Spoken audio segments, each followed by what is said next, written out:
Welcome back to the studio. Today we're going to do something a little different with this massive Sonic Mega...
Welcome to the studio. Now, before we dive into the details of the F200 and our print results, I want to ground this video really quickly.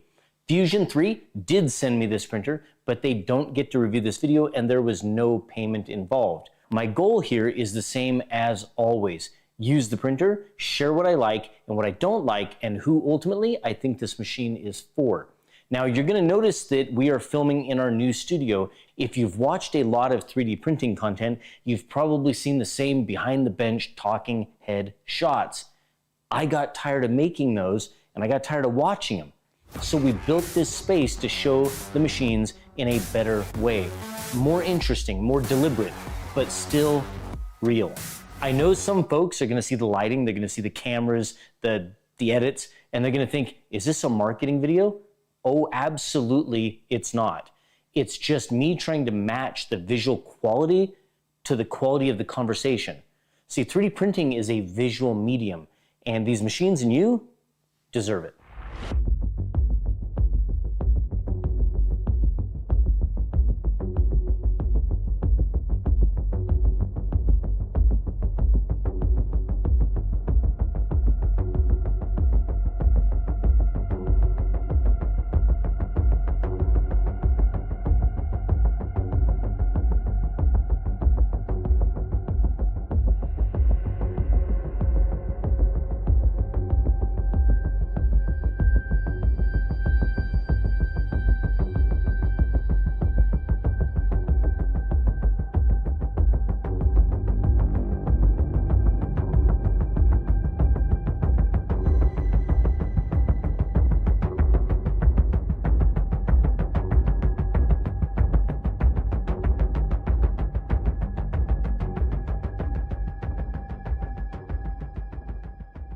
I've been 3D printing for a long time.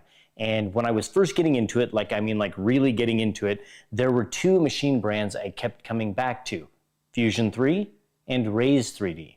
Fusion 3 has been around for over a decade, quietly building commercial grade printers for schools, labs, and businesses that need reliability more than they do flash. Now, I'll be honest, I've wanted to try one of their machines for many years now, so when they reached out and offered to send the F200, I was genuinely excited. Now, I had a great conversation with their CEO before the printer even shipped, and she made one thing very clear. She wasn't looking for a marketing video, she wanted real content, real feedback, and honest insight.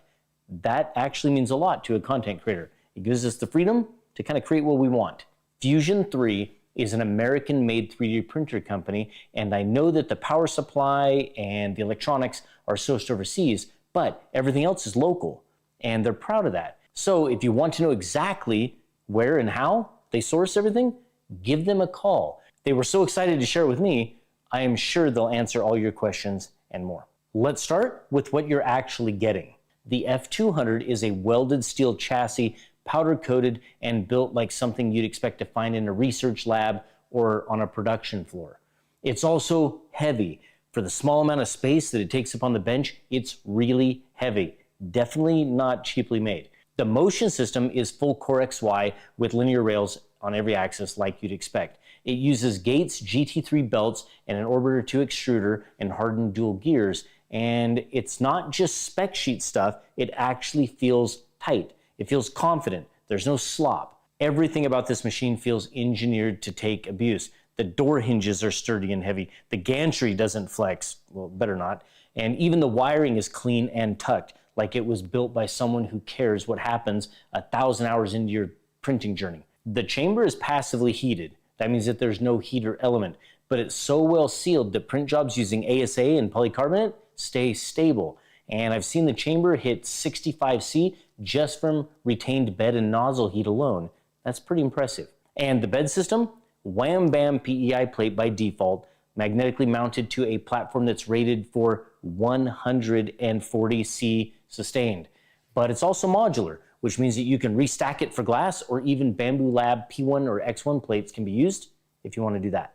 Now, before we go any further, I want to call out a few things about this machine specifically, because this unit is a pre-production sample.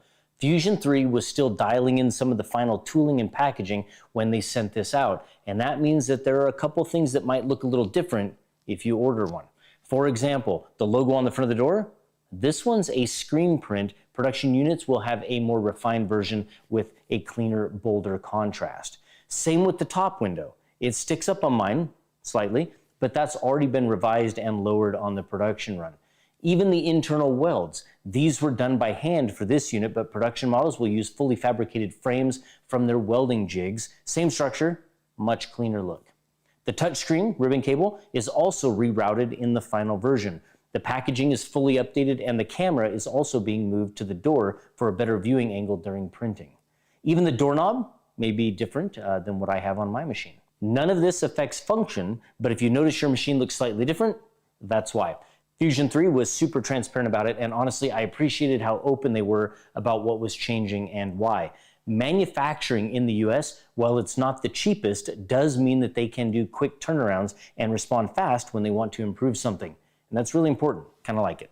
All right, let's talk about actual print results. Now, I've printed in PLA, ASA, and polycarbonate, like I mentioned earlier, and every one of them came out great. No tuning, no babysitting, just solid, reliable prints. Now, one of the first prints I ran was a print-in-place adjustable wrench.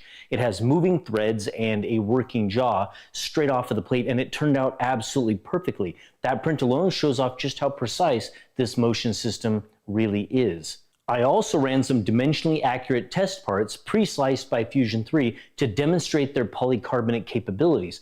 These were printed using 3DX Tech PC, which, if you've been around for a while, you already know is some of the best polycarbonate on the market. And I've used it since I started 3D printing many years ago. And the F200 handled it absolutely beautifully. Clean walls, tight dimensions, and no warping, which, if you know polycarbonate, is tough to have happen. And if you're wondering about the space these parts were printed in, the build volume is a clean 256 by 256 by 256 millimeter cube. And that's plenty for functional brackets, enclosures, jigs, whatever your projects or farms call for. Fusion 3 rates the printer for speeds up to 250 millimeters per second, with travel speeds up to 500 millimeters per second, and accelerations of 15,000 millimeters a second squared, and flow rates up to 45 millimeters cubed per second, depending, of course, on the nozzle. But here's what I found more impressive. It's not just about hitting those numbers, it's about doing it while maintaining accuracy, and that's exactly what the F200 does. Now, one thing I've noticed when it comes to US-made 3D printers, when speaking with the owners, they are quick to point out how accurate they want their numbers to be and dislike how the industry has moved towards inflated print speeds as the norm. So the numbers I'm giving you, these are real-world numbers that you're going to see when printing in your office or print farms. Using the F200 is refreshing, and I mean that. For the past 2 years, nearly every new printer arrives with a stock implementation of Clipper Screen. It is truly refreshing to see other, more user-friendly and even custom interfaces on these machines. Everything is bright, easy to understand, and the touchscreen is very responsive. No lag, no weird animations, just a clean interface that responds the moment you touch it. I really like the temperature readouts for the hot end and build plate, pulsing orange when it is heating, and we can see current temps and even the set point indicator. Additionally, the presets are nice. 2 touches on the screen and your machine is heating, and there's a single button to shut off all the heating, which I use this a lot when I'm leaving the studio at night when I'm done working on these machines, so it's awful convenient. There's a diagnostics wizard that walks you through calibration and checks all built in. It even verifies nozzle offset and reruns probing if the results are inconsistent. That alone saves time, especially on first setup. And at the start of every job, it runs a heat, clean, cool sequence before probing. It takes a little bit longer, but it helps ensure that the nozzle is clean, the probe is consistent, and the first layer just works. That's a time trade-off I think I'll take over potentially losing prints any day. The slicer is called F3 Slicer. It's a rebranded Fusion 3 specific version of Prusa Slicer with all of their machine profiles and tuning baked in. So if you're using Prusa Slicer before, you'll feel right at home, but it's also locked in, so you don't need to really tweak anything at all. You'll be printing right away with one of the most popular slicing experiences that exists in our industry. Connecting to the printer is straightforward. Ethernet, Wi-Fi, or USB, no cloud required, and this is a big selling point for Fusion 3. Today, it feels like every brand of 3D printer out there wants us to connect to their model or print cloud. Fusion 3 isn't tethered to any cloud at all. You'll be printing the way you've always 3D printed for years to come. It's like you'll be 3D printing like it's 2010, even in 2030. Over your local network, you can monitor prints through the internal camera, and there's onboard AI detection for things like spaghetti or lifting prints. It runs locally, not in the cloud. Overall, using it feels like what it should be. You are using a prosumer industrial 3D printer, and it feels exactly like that. There's a moment with this printer that stands out to me, and it's not when it's printing. It's when the job is finished, the chamber cools down, and the RGB light inside shifts to green. There's no fanfare, no flashy animation. It just quietly lets you know that the print is done and it worked. Now, I know that a lot of machines out there have that now, but the first time I experienced it was back in January or February, because I've had this machine quite some time. And now it is nice to see that there are a lot more machines on the market that are kind of emulating that. Now, beyond that light, it's incredibly practical. If you're across the room or even in a print farm full of these machines, those RGB status lights tell you at a glance whether something went wrong or if it's time to harvest finished prints. If you are interested in the F200, you can head over to the Fusion 3 website and take a look there, contact them for current pricing. I do know that the price is probably somewhere around $3,000, and that kind of fits. That's pretty normal for a prosumer industrial type of 3D printer, especially one that's made here in the US. So who is this printer for? Well, it's not for the person trying to save 20 bucks on a knockoff nozzle. It's not for your cosplay armor or your one-off vase mode prints. It's for engineers, labs, schools, people who need parts to finish on time, on tolerance, and without issue. Is it expensive? Yes, it is, but so is wasted time, and so is a printer that fails when it matters most. And this is really Fusion's target customer. Businesses and people looking for solid solutions with top-notch domestic customer service, not just the lowest price shopper. I've printed PLAs, ASAs, and polycarbonates, and this thing just delivers. It's relatively quiet, it's reliable, and I've been printing with it for months in the studio. And here's the part I think I like best. It's made here in the US. And when you need help, you can talk to a real-life human. So if you're curious and you have real questions, don't ask me. Well, hold on. You can ask me, but also ask them. Call them. Call Fusion 3. Talk to the people who actually build them. As always, I'll have links in the description for everything that we talked about, and be sure to let me know, what you think about the F200, and I'll see if I can get Fusion 3 to come over here and read the comments. So if you have something to say, yeah, address it to them. And thanks to all of you who support this channel, and to our YouTube members and our Patreon crew. Thank you. All of this would not be possible without you. Thanks for watching. I hope you enjoyed it, and I will see you in the next one. This is the brand new FL Sun T1. Now, rather than me explain to you what a delta is, I'm just gonna show you. So sit back, relax, and enjoy the next couple of minutes, and then we'll go over all the good and the bad.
Well, what did you think? If that was your first time seeing a Delta, they're pretty impressive, aren't they? They're fast. So here's what we're gonna do. We're gonna talk about all the printer's features, then we're gonna look at the prints, and then I'll give you my thoughts. So let's get started.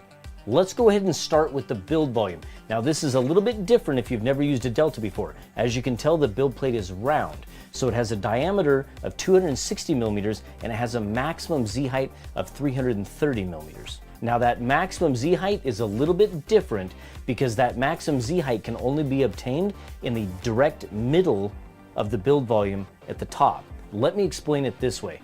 Once all three arms that are attached to the effector are at the top, right, that is going to be your maximum 330 in the middle.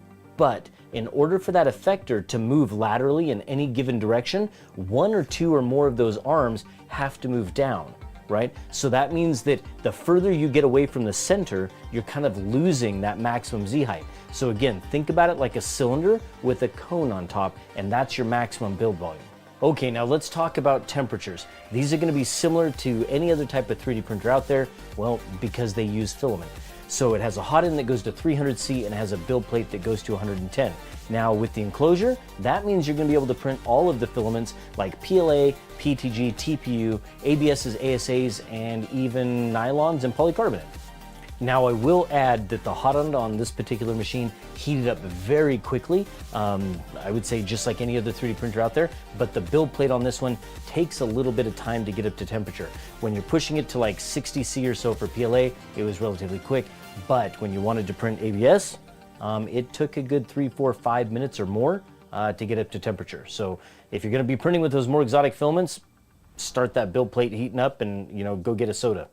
Maybe I don't even have to say this, but this is a big machine. Now it's not quite as big as the S1, of course, but the T1 is about 3 feet or a little bit taller, and it's about 18 inches by 19 inches. So if you're thinking about some desk space for it, just give yourself about 20 inches square and a good, maybe 36, 38 inches on the height in order to find a place to fit this. Now, it is relatively heavy. It comes in at about 40 pounds or so, but to be honest with you, for a machine this size and coming in at, like I said, about 38, 39, 40 pounds, that's actually not too bad.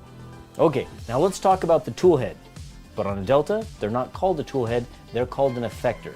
And now this particular effector has a dual gear direct drive extruder, which actually was really nice. I actually couldn't get it to skip. I ran multiple spools of filament. I actually pushed the printer as hard as I could push it, and not once did the extruder skip, so that's a good thing. Now it comes with a 0.4 millimeter brass nozzle, which I think is odd. I really think that FL Sun should have probably went with a new hybrid nozzle, because those exist right there. So we have the combination of like being able to print with abrasives, but also having the thermal capacity to print fast. So brass, it is what it is, so just be careful and don't print with abrasives. But other than that, I think the tool head effector is pretty nice. All right, let's talk about how loud this machine is, right? I don't know what kind of fan that a vacuum uses, but I think that they use the same one. This machine is really, really, really loud. I know that it uses a 30,000 RPM fan, and it does move a lot of air. Obviously that's to keep it cool on the inside, and it does have a HEPA filter, activated carbon, that's going to help reduce odors and VOCs. But to give you an idea of just how loud it is, you will not be able to be working in the same space when this machine is printing. It's like someone's either in the room with you with the vacuum cleaner or just outside the door. So super loud, but I really don't see that as a negative because this particular machine, for its application, being able to just print really, really, really fast, I think you kind of got to give up a little bit of sound to get that. So just be aware, with this machine, I can hear it at the other end of the house. It's loud. Now, speed. There's a reason why it's so loud with the fan, and that's just simply because this is a speed demon. This is the fastest 3D printer that we have, and the fastest 3D printer that I've ever used. It prints at 1,000 millimeters per second with accelerations up as high as 30,000 millimeters a second squared. Now, as far as how fast I was able to get it going. The maximum that I could get this printer going was about 700 or over 700, maybe 770 millimeters per second, and the results were still really, really, really good. Matter of fact, I would put this machine, it printing over 700 millimeters per second, up against any other machine that we have, printing at their maximums of 300, 400, and 500 millimeters per second. So this is a really fast machine, one that's going to be incredible for prototyping. I mean, I'll show you some of the prints here in a little bit when we get to that section, but we were pushing this thing really, really, really hard, and I mean, we were flat melting some filament, and it always just looked really nice. It actually has a really nice 4.3-inch color touch display, and that gives you the standard Clipper interface there. And because it is Clipper, that means you get the remote management of Clipper as well. Now, it also has a camera built in, so that gets you time lapses and, of course, being able to monitor prints remotely. Now, as far as like using the camera for like AI kind of spaghetti detection, that is something that they say that they're working on. We'll probably see that under development and maybe released soon. Of course, it has all of the standard features that you'd expect, like a filament runout sensor. It has auto bed leveling, and it has auto Z offset. And because it's Clipper, it has input shaping. Now, about the auto Z offset, this is a software issue that FL Sun is going to have to look at, and they're going to have to address and fix. I don't think it was critical. I don't think it's a showstopper for the machine, but I kept getting some Z drift, or at least it not saving my Z offset. So every couple of prints, whether that was 2 or 3 sometimes 4 or 5 or more, I would notice that my Z was just not where I wanted it. And so the solution for that was to reach over here to the interface and just go through the calibration steps again. Now, it only takes a few minutes to go through those calibration steps before you print, but as soon as I did that, that solved the problem. So until FL Sun fixes that, that's going to be kind of my go-to kind of thing. And matter of fact, it's a funny thing because I love the machine so much. It prints so fast and the quality's so good. I'm all right with that until they get it fixed. So FL Sun, if you're watching and you're listening, I've already sent it to you in an email, but definitely take a look at that Z offset and see if you can get that kind of fixed, or at least figure out what the issue is, so that we don't have to be running that calibration before every handful of prints. All right, let's talk about slicing. The slicer I was using was the FL Sun slicer, which is based on Prusa slicer, and I was running it on a Mac, and I thought the slicing experience was fantastic. It was exactly what you'd expect.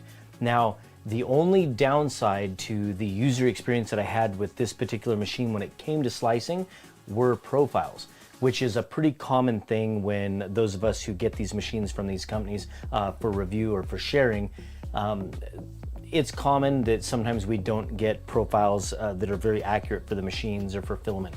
Now, I want to say right now that my experience with this machine has been absolutely incredible. From the unboxing and the assembly, which took like basically about an hour to do, it is just an incredible experience.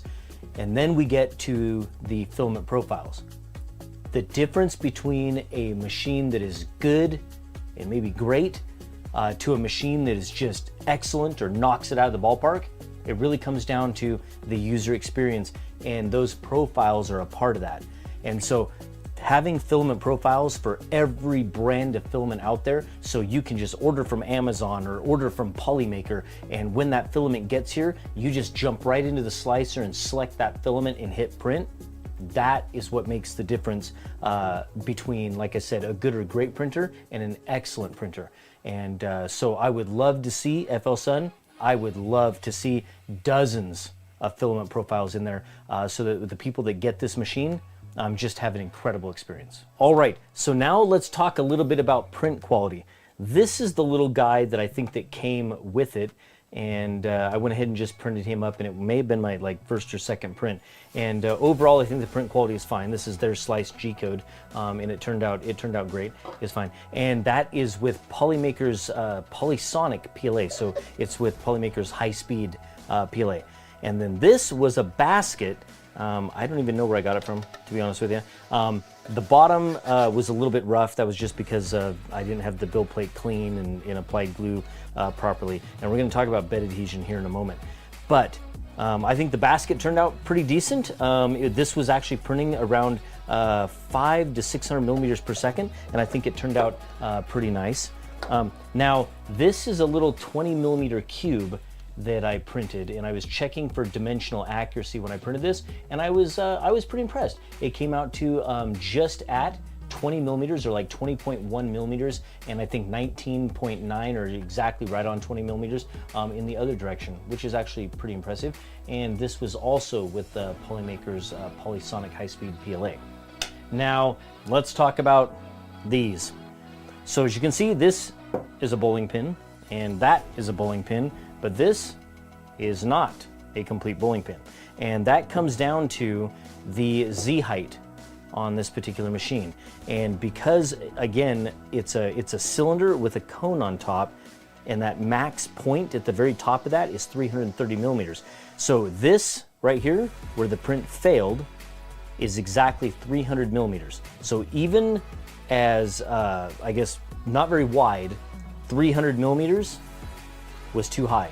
So I think your effective build volume, as far as getting the widest part of your print, is going to be probably somewhere around 280 millimeters as far as the cylinder goes, and then it's going to be a cone shape up to the center to get to 330. So that's why this has failed. Now, I did have this one as well, and as you can see, there's a layer shift right there. Now, this comes from the auto calibration that I have to run every couple of prints, or every 3 or 4 or 5 prints. I was getting that Z drift, and this is what would happen. Only if I didn't run the calibration. If I ran that calibration every couple of prints, this never happened. If I ran it every 5 prints, 6 prints, 7 prints, then I started to have this collision, and I had the layer shifts. So again, that's going to come back to FL Sun, fixing that with software, which I really don't think is a big deal. I spent my whole life in software, so they'll get that squared away. It's an incredible machine, and just a little bit of software update is going to fix that. All right, now take a look at this. In the beginning of the video, you recognize this. This guy was printing pretty darn fast.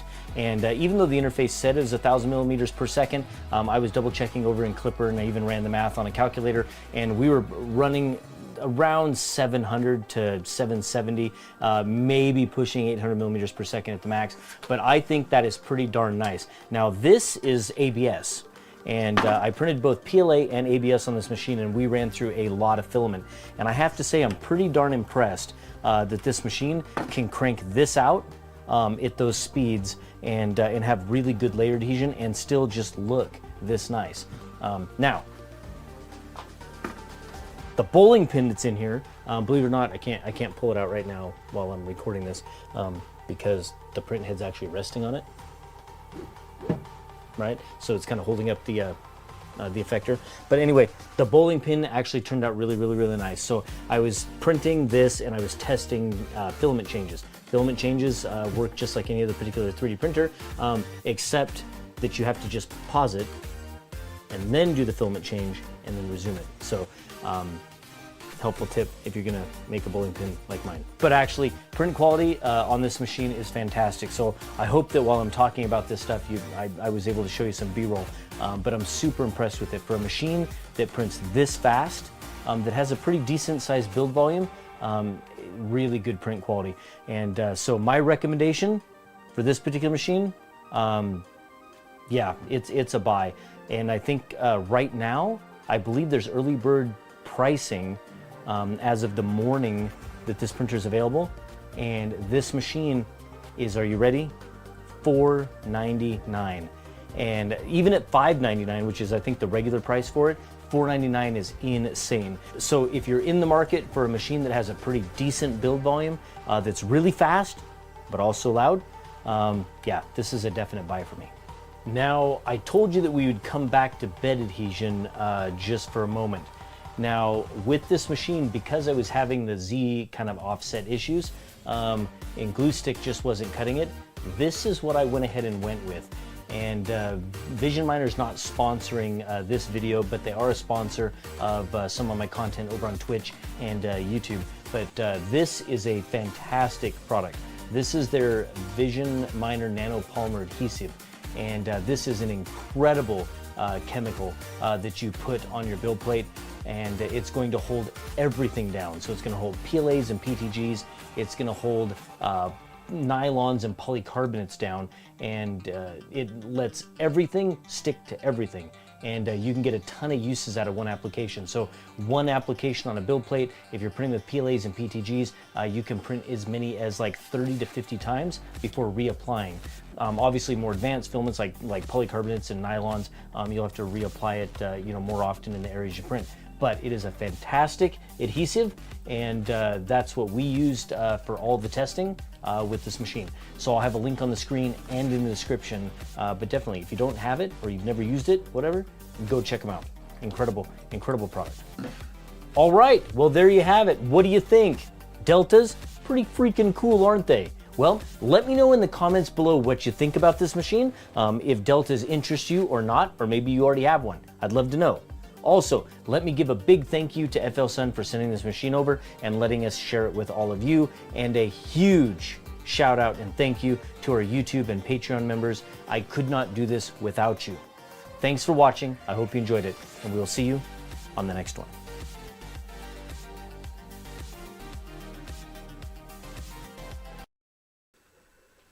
Welcome. Can a printer literally just be too easy to use? Now I know that's a weird question, but when I finally got around to unboxing this FlashForge Adventure 5M Pro, seriously, that's a hard name to say, that's exactly what went through my mind. I kept waiting for something to go wrong or something to need adjusting, but it just worked. And I'm not exaggerating when I say this, it was one of the smoothest out-of-the-box experiences that I've ever had. This is one of those machines that feels like it's getting closer to being like a real appliance.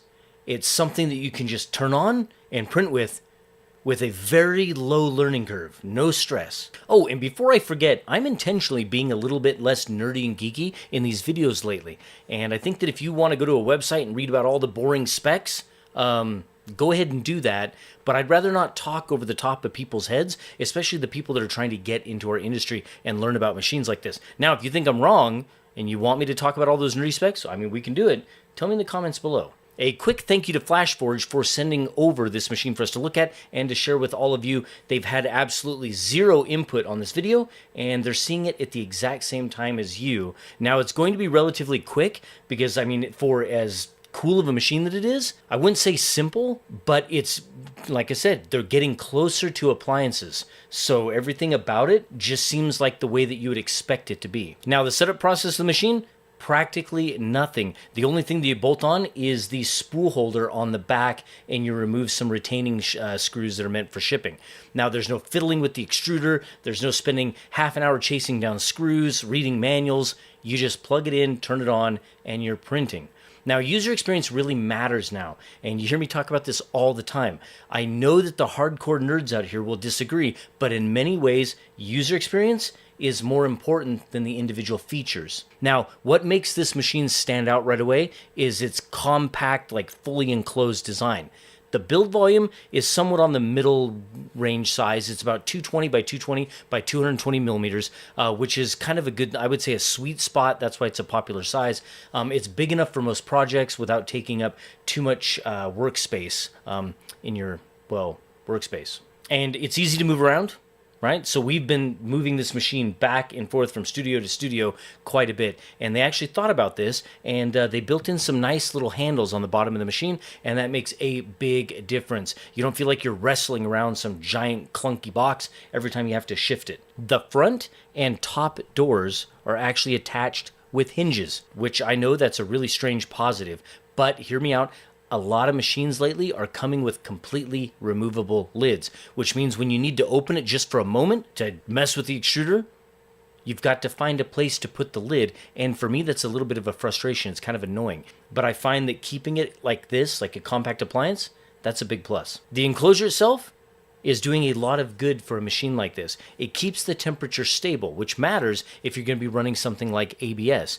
It keeps dust and debris out, which is especially nice if you're printing in a shop or even just a really dusty room. And for anyone with kids or pets around, having everything enclosed is just safer and cleaner. Now, my experience so far has been exclusively with PLA, but this machine is clearly built with more demanding filaments in mind, and I'm going to be testing those in future videos. So make sure you're subscribed.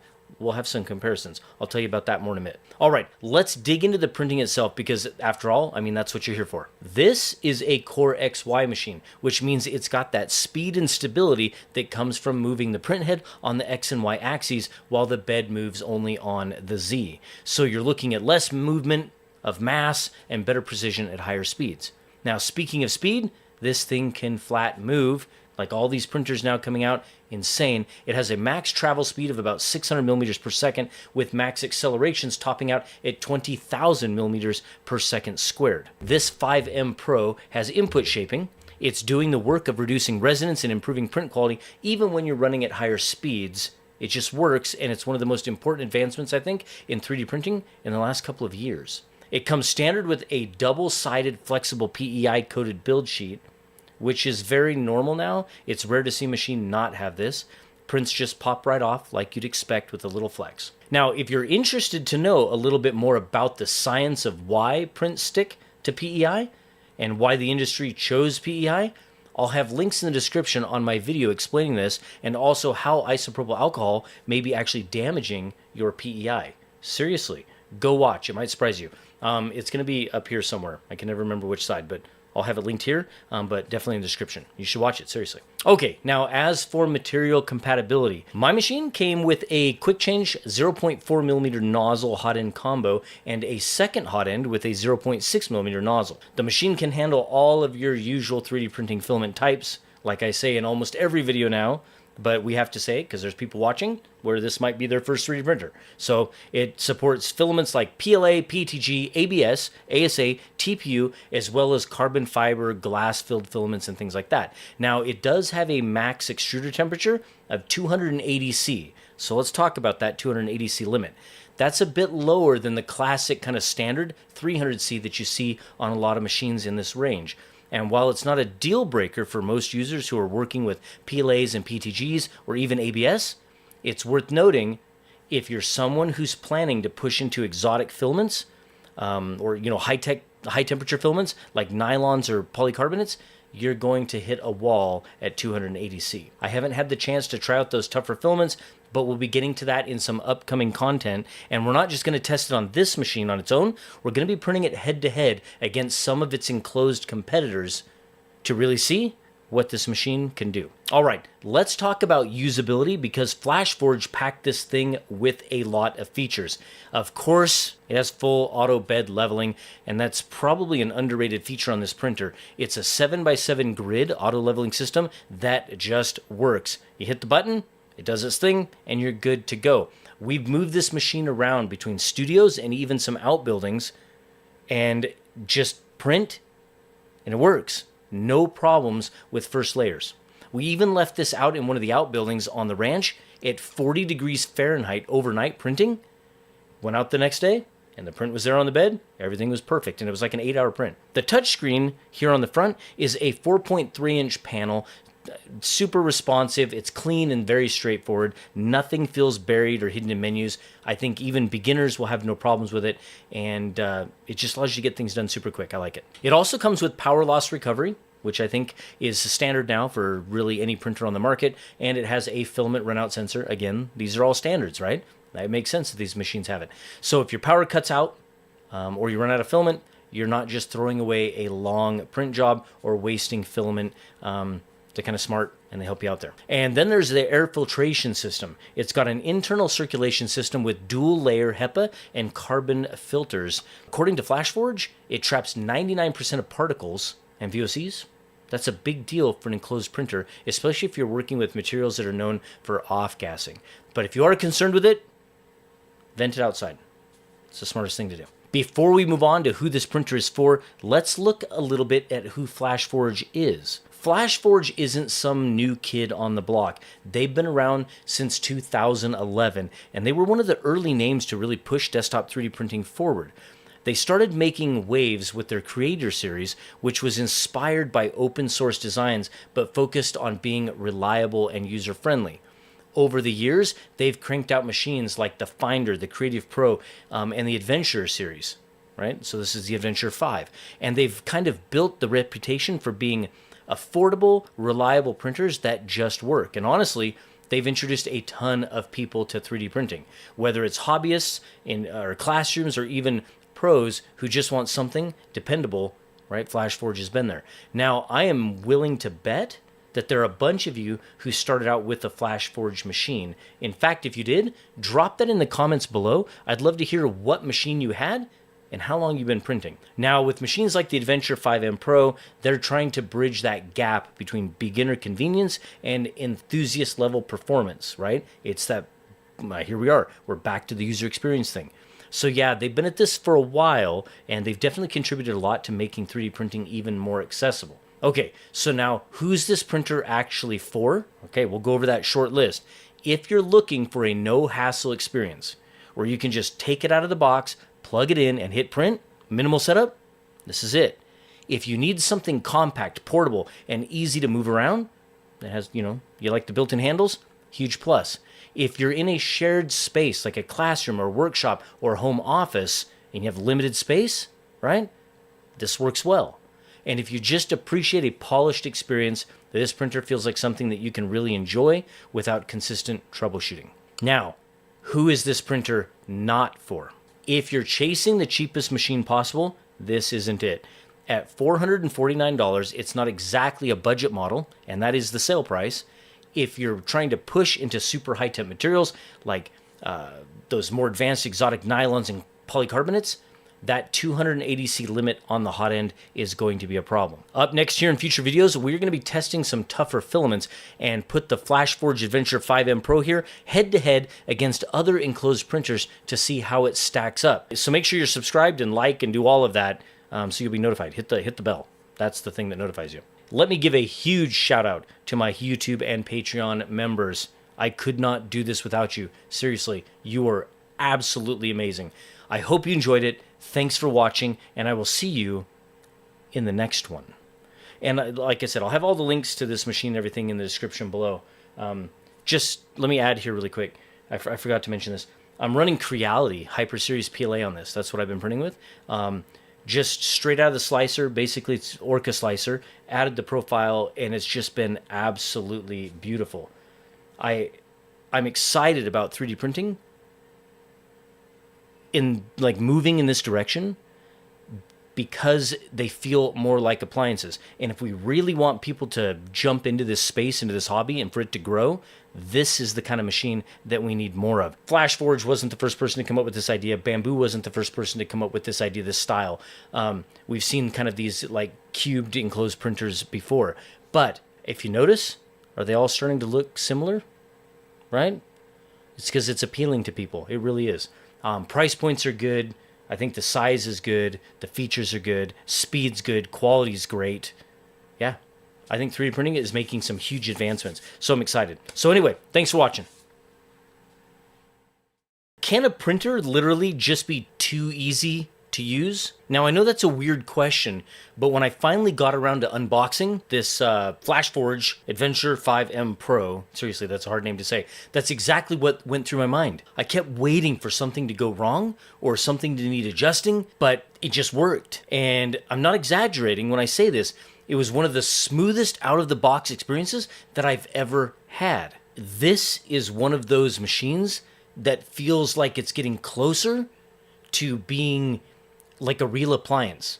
It's something that you can just turn on and print with a very low learning curve, no stress. Oh, and before I forget, I'm intentionally being a little bit less nerdy and geeky in these videos lately. And I think that if you want to go to a website and read about all the boring specs, go ahead and do that. But I'd rather not talk over the top of people's heads, especially the people that are trying to get into our industry and learn about machines like this. Now, if you think I'm wrong and you want me to talk about all those nerdy specs, I mean, we can do it. Tell me in the comments below. A quick thank you to FlashForge for sending over this machine for us to look at and to share with all of you. They've had absolutely zero input on this video, and they're seeing it at the exact same time as you. Now, it's going to be relatively quick because, I mean, for as cool of a machine that it is, I wouldn't say simple, but it's, like I said, they're getting closer to appliances. So everything about it just seems like the way that you would expect it to be. Now, the setup process of the machine, practically nothing. The only thing that you bolt on is the spool holder on the back, and you remove some retaining screws that are meant for shipping. Now, there's no fiddling with the extruder. There's no spending half an hour chasing down screws, reading manuals. You just plug it in, turn it on, and you're printing. Now, user experience really matters now, and you hear me talk about this all the time. I know that the hardcore nerds out here will disagree, but in many ways, user experience is more important than the individual features. Now, what makes this machine stand out right away is its compact, like fully enclosed design. The build volume is somewhat on the middle range size. It's about 220 by 220 by 220 millimeters, which is kind of a good, I would say, a sweet spot. That's why it's a popular size. It's big enough for most projects without taking up too much workspace in your, well, workspace. And it's easy to move around. Right? So we've been moving this machine back and forth from studio to studio quite a bit. And they actually thought about this, and they built in some nice little handles on the bottom of the machine, and that makes a big difference. You don't feel like you're wrestling around some giant clunky box every time you have to shift it. The front and top doors are actually attached with hinges, which I know that's a really strange positive, but hear me out. A lot of machines lately are coming with completely removable lids, which means when you need to open it just for a moment to mess with the extruder, you've got to find a place to put the lid. And for me, that's a little bit of a frustration. It's kind of annoying. But I find that keeping it like this, like a compact appliance, that's a big plus. The enclosure itself is doing a lot of good for a machine like this. It keeps the temperature stable, which matters if you're going to be running something like ABS. It keeps dust and debris out, which is especially nice if you're printing in a shop or even just a really dusty room. And for anyone with kids or pets around, having everything enclosed is just safer and cleaner. Now, my experience so far has been exclusively with PLA, but this machine is clearly built with more demanding filaments in mind, and I'm going to be testing those in future videos. So make sure you're subscribed. We'll have some comparisons. I'll tell you about that more in a minute. All right, let's dig into the printing itself because after all, I mean, that's what you're here for. This is a Core XY machine, which means it's got that speed and stability that comes from moving the print head on the X and Y axes while the bed moves only on the Z. So you're looking at less movement of mass and better precision at higher speeds. Now, speaking of speed, this thing can flat move. Like all these printers now coming out, insane. It has a max travel speed of about 600 millimeters per second, with max accelerations topping out at 20,000 millimeters per second squared. This 5M Pro has input shaping. It's doing the work of reducing resonance and improving print quality, even when you're running at higher speeds. It just works, and it's one of the most important advancements, I think, in 3D printing in the last couple of years. It comes standard with a double-sided flexible PEI-coated build sheet, which is very normal now. It's rare to see a machine not have this. Prints just pop right off like you'd expect with a little flex. Now, if you're interested to know a little bit more about the science of why prints stick to PEI and why the industry chose PEI, I'll have links in the description on my video explaining this and also how isopropyl alcohol may be actually damaging your PEI. Seriously, go watch. It might surprise you.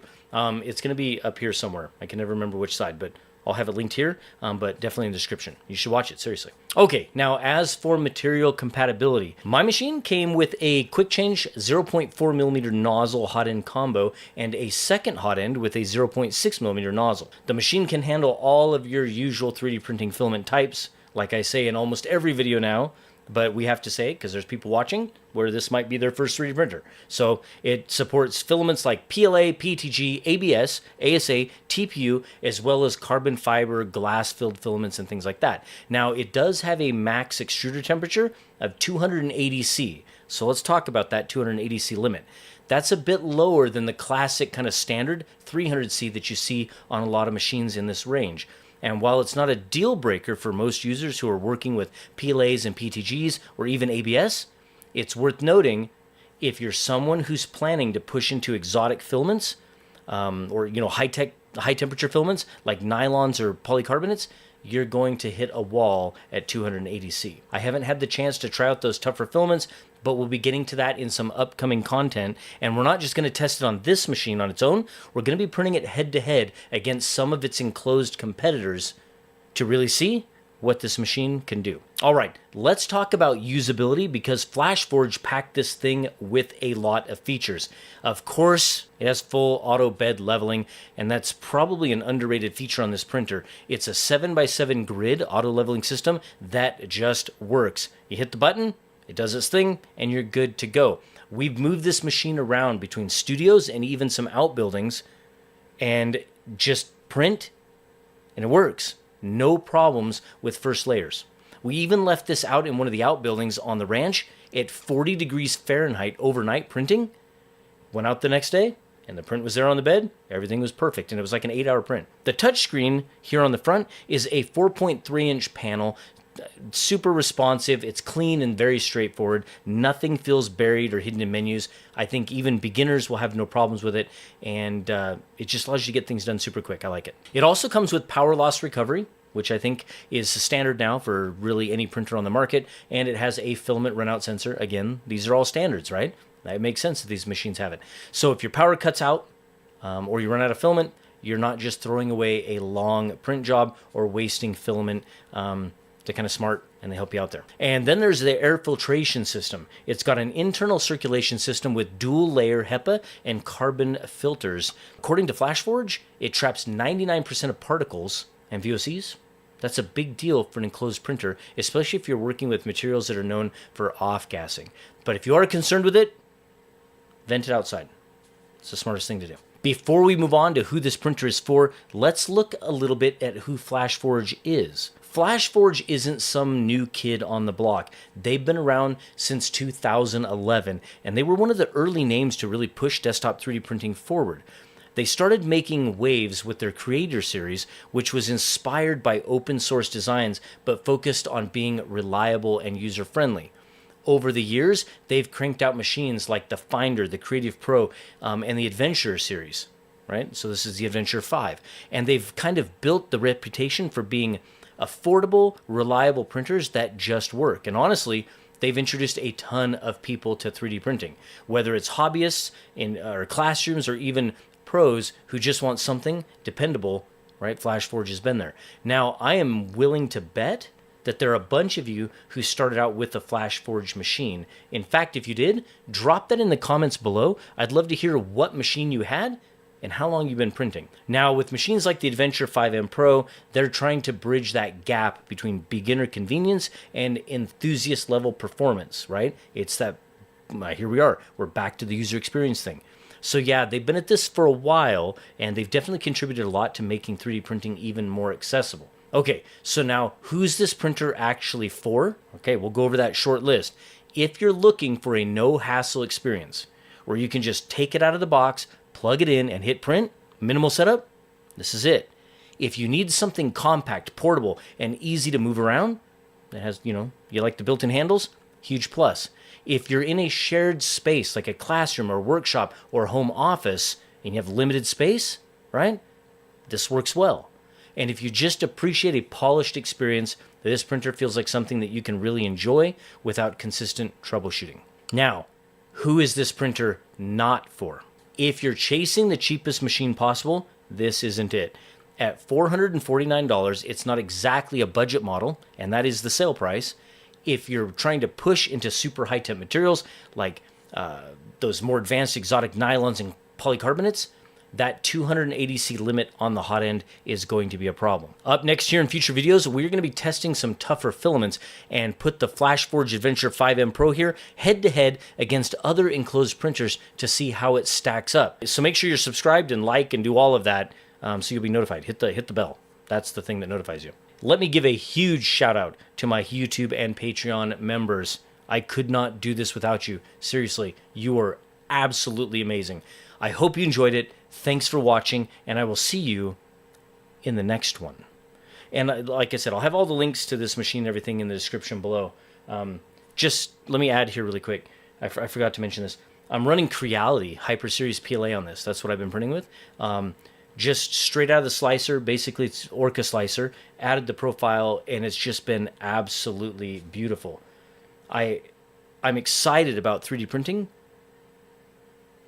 in like moving in this direction because they feel more like appliances. And if we really want people to jump into this space, into this hobby, and for it to grow, this is the kind of machine that we need more of. FlashForge wasn't the first person to come up with this idea. Bamboo wasn't the first person to come up with this idea, this style. We've seen kind of these like cubed enclosed printers before. But if you notice, are they all starting to look similar? Right? It's because it's appealing to people. It really is. Price points are good. I think the size is good. The features are good. Speed's good. Quality's great. Yeah. I think 3D printing is making some huge advancements. So I'm excited. So anyway, thanks for watching. Welcome to the studio. This is everyone's big printer. It's their brand new Thinker X400, a 400 by 400 by 400 like monster machine. So why don't you watch a little intro to this printer, LM style, for the next few seconds while I get myself out of here. I'm starting to cramp. I think the build plate might actually be on.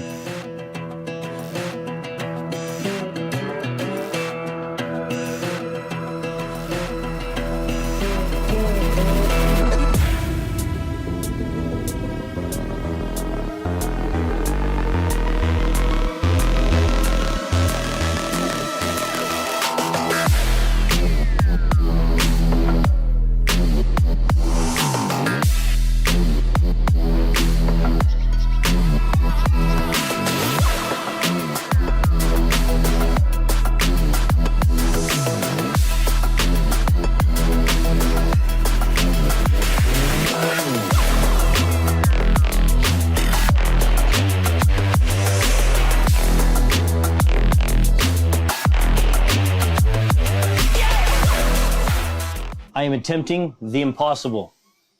This is a scaled up Boba Fett helmet, up to somewhere around 385 to 390 millimeters. It's huge. It's approaching the max capacity, max build volume for this machine. But here's why it's impossible. It's almost got no infill. This is a 20-hour print, 20 or 21 hours, and it has almost no infill, save for some lightning infill at the top, and it's less than a spool of filament. I'm so nervous because all of this is just held up with two walls. That's it. And it kind of really tests the precision of a printer. Can it lay down filament 1,000 layers tall with no real support? These are flimsy walls, but still keep it nice and clean. Stack those layers without it looking like garbage. I'm fingers crossed. It looks so good. There's a couple little issues because I don't know why lightning infill did that. It threw some third wall thing in there. I don't know. But I'm so hoping that this works because in reality, if you were to print this helmet at this size with the proper infill around, 8 to 12%, you're talking at least 3 to 4 spools of filament,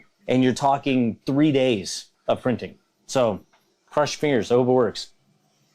Okay, while it's printing here, let's go over the machine. As it sits here on the bench, it weighs in at an impressive 130 pounds. It's resting on 4 industrial Footmaster feet, which if you've been around industrial equipment before, these are pretty nice. They transform from smooth casters for moving the printer around to sturdy vibration absorbing feet with just a little turn of these little red wheels. Let's talk about the outside of the machine first, then we'll dive into the specs and results. Obviously, it is a big machine, and you are going to need a big desk or quite a bit of floor space because it measures at an impressive 27 inches wide by 25 inches deep and a massive 32 inches tall. It's wrapped in removable acrylic panels on the sides, the back, and the top with front glass split doors. At the back of the machine on the bottom, we have the circuit breaker and we have the power plug, and on the top back in the middle, we have a removable activated charcoal filter. Now on the driver's side, you have your electronics compartment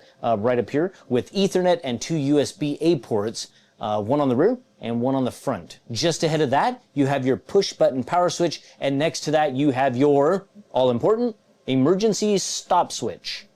On the passenger side, you have your spool holder. You have never heard me complain about a spool holder in a video until now. Because I think complaining about spool holders is like nitpicking the color of a printer. It really doesn't matter. And besides, aren't you makers? Like who doesn't buy an amazing 3D printer because of a spool holder? I don't know. But anyway, until now, because this one is 2020 extrusion, bolted to the frame, heavy duty, and when it's on this bench, it's about this high. Like, look, zoom in. That's right. I turned around and walked right into it and almost knocked myself out. So I guess this printer wins the round. Maybe that is a positive, not a negative. Well, anyway, I think I might have a concussion, actually. Aesthetically, for just being extrusions in acrylic, I really think it's good looking.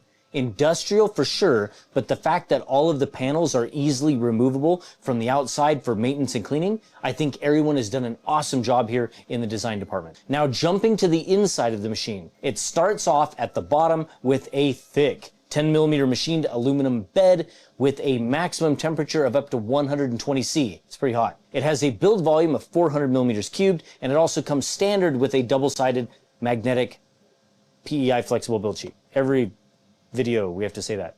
400mm is such a big build volume. A machine like this gives you just so much room for activities. You'll be burning through massive amounts of filament on large single objects, or you'll be filling the build plate for production runs, or printing giant Star Wars helmets.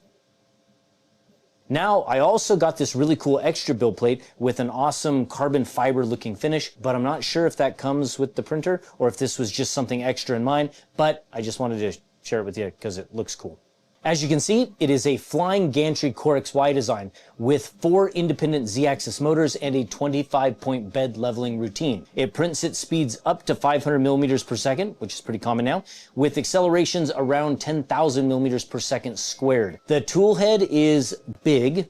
There's a lot going on there. It has a giant orange shroud that is covering 3 parts cooling fans. And under that, you have a direct drive extruder and a hot end that can reach a maximum temperature of 300 C. One of the nice features of this particular tool head is the auto filament feeding. And I absolutely love this on machines that detect filament when it enters the tool head. And it just makes it so much more convenient. And I kind of wish everyone had it. It comes standard with a hardened steel 0.4mm nozzle and a spare. Now, everyone also provides options for a 0.6, a 0.8, and 1mm nozzles. Depending on your nozzle, you'll be printing layers as thin as 0.8mm and as thick as 0.32mm. As you'd expect with a 300C hot end and a 120C build plate, you can expect to print PLAs, PTGs, TPUs, ABSs, ASAs, PPs, PCs, nylons, and of course any of those that are carbon fiber, Kevlar, or even glass filled. The belts, pulleys, gears, and idlers are all just absolutely gorgeous, as are the drag chains that keep everything nice and tidy on the inside. On the top front of the machine, there is an HD camera for time lapses and remote monitoring, and there's also a filament runout sensor, and there is filament tangle detection. Now, everyone markets the camera, like a lot of companies today, as an AI camera. However, I haven't had a lot of good experiences with AI cameras lately. In the last year, I think I disable them for the most part because nobody likes to walk in to the studio the next morning to find out that just after you walked out, there was a false positive and the AI camera paused the print. So I just disable them. The internal LED light bar is kind of bright and it's a nice touch. I like that. As for slicing, everyone supports Orca Slicer with a selection of basic filament profiles to choose from. These aren't bad, but I would really love to see more profiles for the most popular and common filaments out there on the market. Sending prints to the machine is done via Wi-Fi, Ethernet, and or USB, and also everyone has their farm cluster management system if you decide you want to create an account there, and you can manage your printer and prints that way. It's not required, but it's a pretty cool option. Noise isn't really a concern. Other than the steppers being louder than average when moving on X and Y, you can easily work in the same space as the printer without it being too much of a bother. I'm sitting here right next to it while it's running, and I hope it isn't too much of an issue. I guess we'll find out during edit. Power consumption is actually pretty impressive. For those of you who know, I'm off-grid, which means we run the entire ranch on the top of the mountain without power from external sources. We have wind, solar, and a giant diesel generator. So power to me is kind of important. I've seen far smaller machines drawing far more power, and I was surprised to see that the X400 pulls a maximum of about 680 watts and only about 200 to 300 watts during normal print operations. That's really good. I've had 300mm machines here that draw 1200 watts near constant. Back to the outside, up top here on the front, we have a 5-inch capacitive touchscreen that is going to look very familiar to those of you who run Clipper. It's a pretty standard implementation, and Clipper for the most part is pretty simple to find your way around, even if you've never used it before. Now, being that it is Clipper,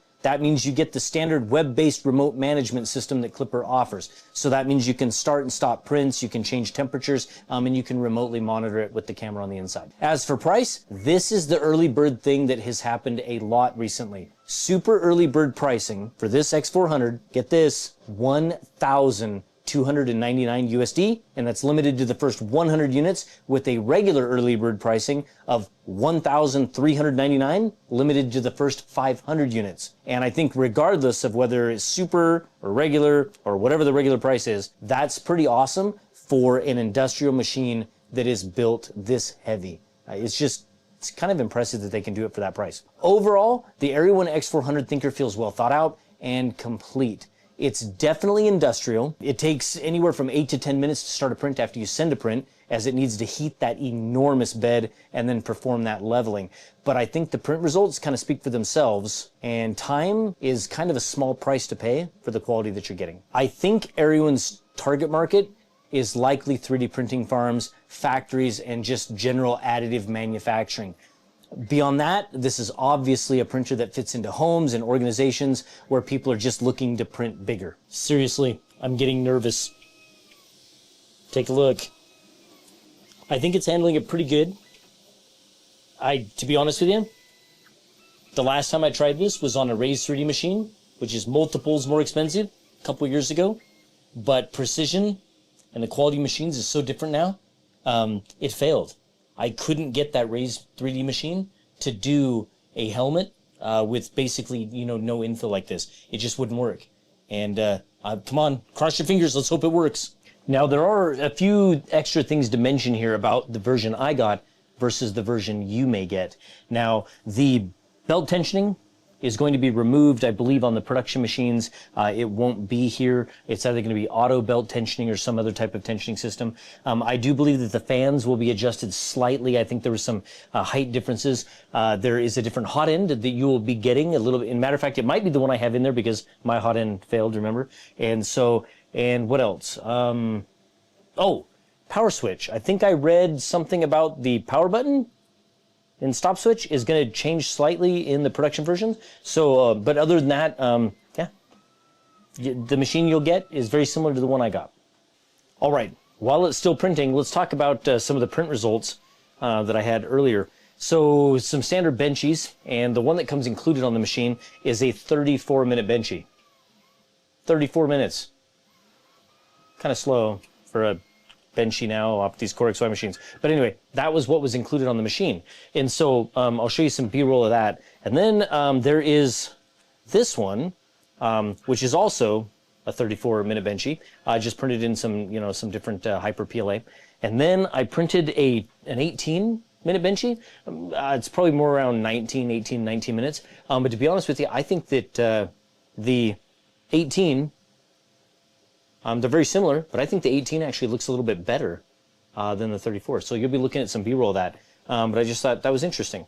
So the machine is totally capable of printing at speed, which is, like I said, pretty impressive for a 400 millimeter build volume that can still print at upwards of 500 millimeters per second. Pretty cool. I am so nervous. We are getting close to the end. Look at this. It is huge. Now we're closing in on finishing the top, and I'm so nervous. Look at that. No infill down inside there. That is sketchy. A 20-hour print, one spool of filament. Cross your fingers.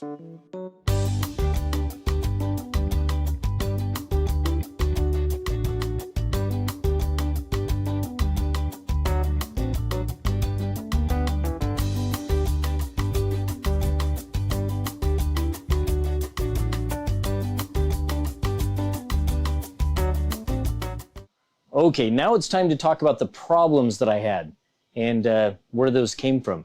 So I almost gave up on this machine twice, and I didn't want to. And I loved the machine, and I liked the direction it was going. There's so much to love, but I had continuing problems with the hot end not holding temperature, driving the nozzle into the build plate. It would just not print at all. It would air out constantly. And then there would be days when it would start working and I would get 1 or 2 days of printing and testing and it would just go right back to this problem.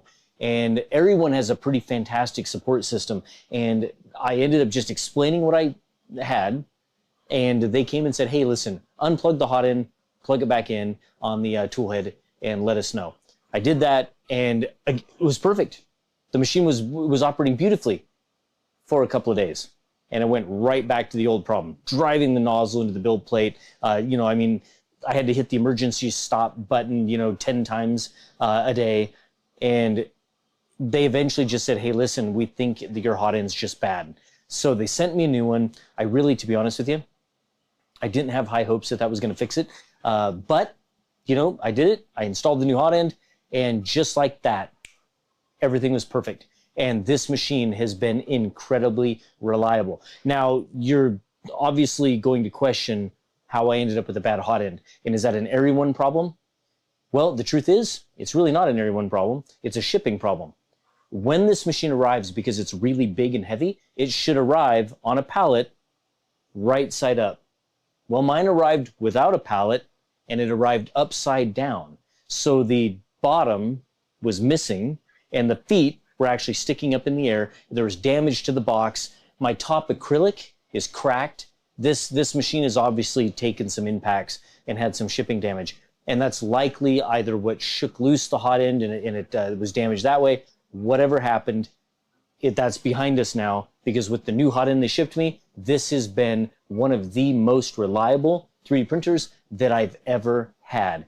I am super impressed. It even takes me back to the days of Raise 3D, which was my very first 3D printer. It was a Raise 3D Pro 2. Then I had E2s after that. I had Prussias.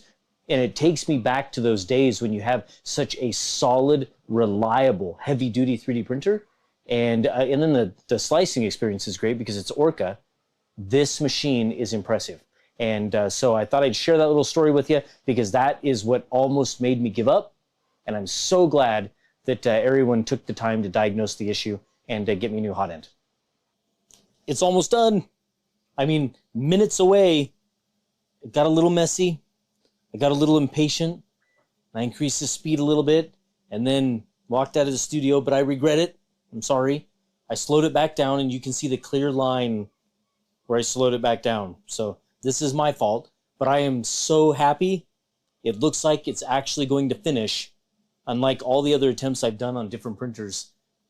3D printing a helmet with basically no infill, and it's got lightning infill at the top, obviously, but I am so darn happy.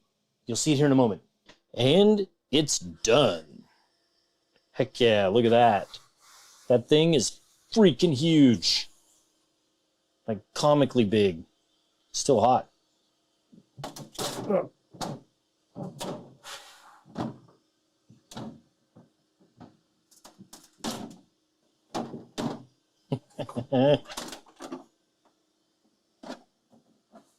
Oh, dude, it's huge.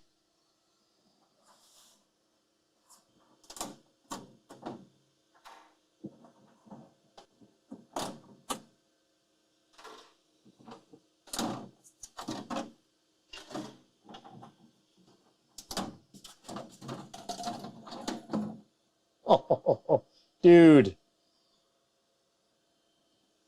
so cool. Look at my helmet. Look at it. Isn't it awesome? It's huge. I love it. Well, I actually 3D printed the accessories for the side and the back, but I scaled them the wrong size. So we're not assembling it in this video, but we will in another video. Matter of fact, this would be a good opportunity to shout out my second channel, LM After Hours. Subscribe to that one. Oh, and this one. And also, what else? Oh, this was printed in my filament. So I don't really talk about it on YouTube as much as I probably should. But yeah, LM Sparkle Green. Matter of fact, assistant, Mrs. LM, right here, LM Sparkle Green. Best filament in the world. In matter of fact, it is the perfect color for Boba Fett helmets, among other things. So anyway, yeah, what do you think? Pretty sweet, pretty awesome. I'll finish it and I'll put a visor in it. And yeah, overall, my opinion on this machine, I love it. It's probably going to be my new favorite machine. And you'll probably be seeing a lot more content on it because it prints really big things and it prints them well. And I'll continue to do that. So anyway, thank you for watching. I hope you enjoyed it. Let me give a huge shout out to all my Patreon and YouTube members. I couldn't do this without you. I will see you in the next one. And I think YouTube wants you to go watch this video over here. So go do that. Binge all of my content. Thanks for watching. We'll see you. Look at my helmet. Look at it. It is so impressive. Look at it.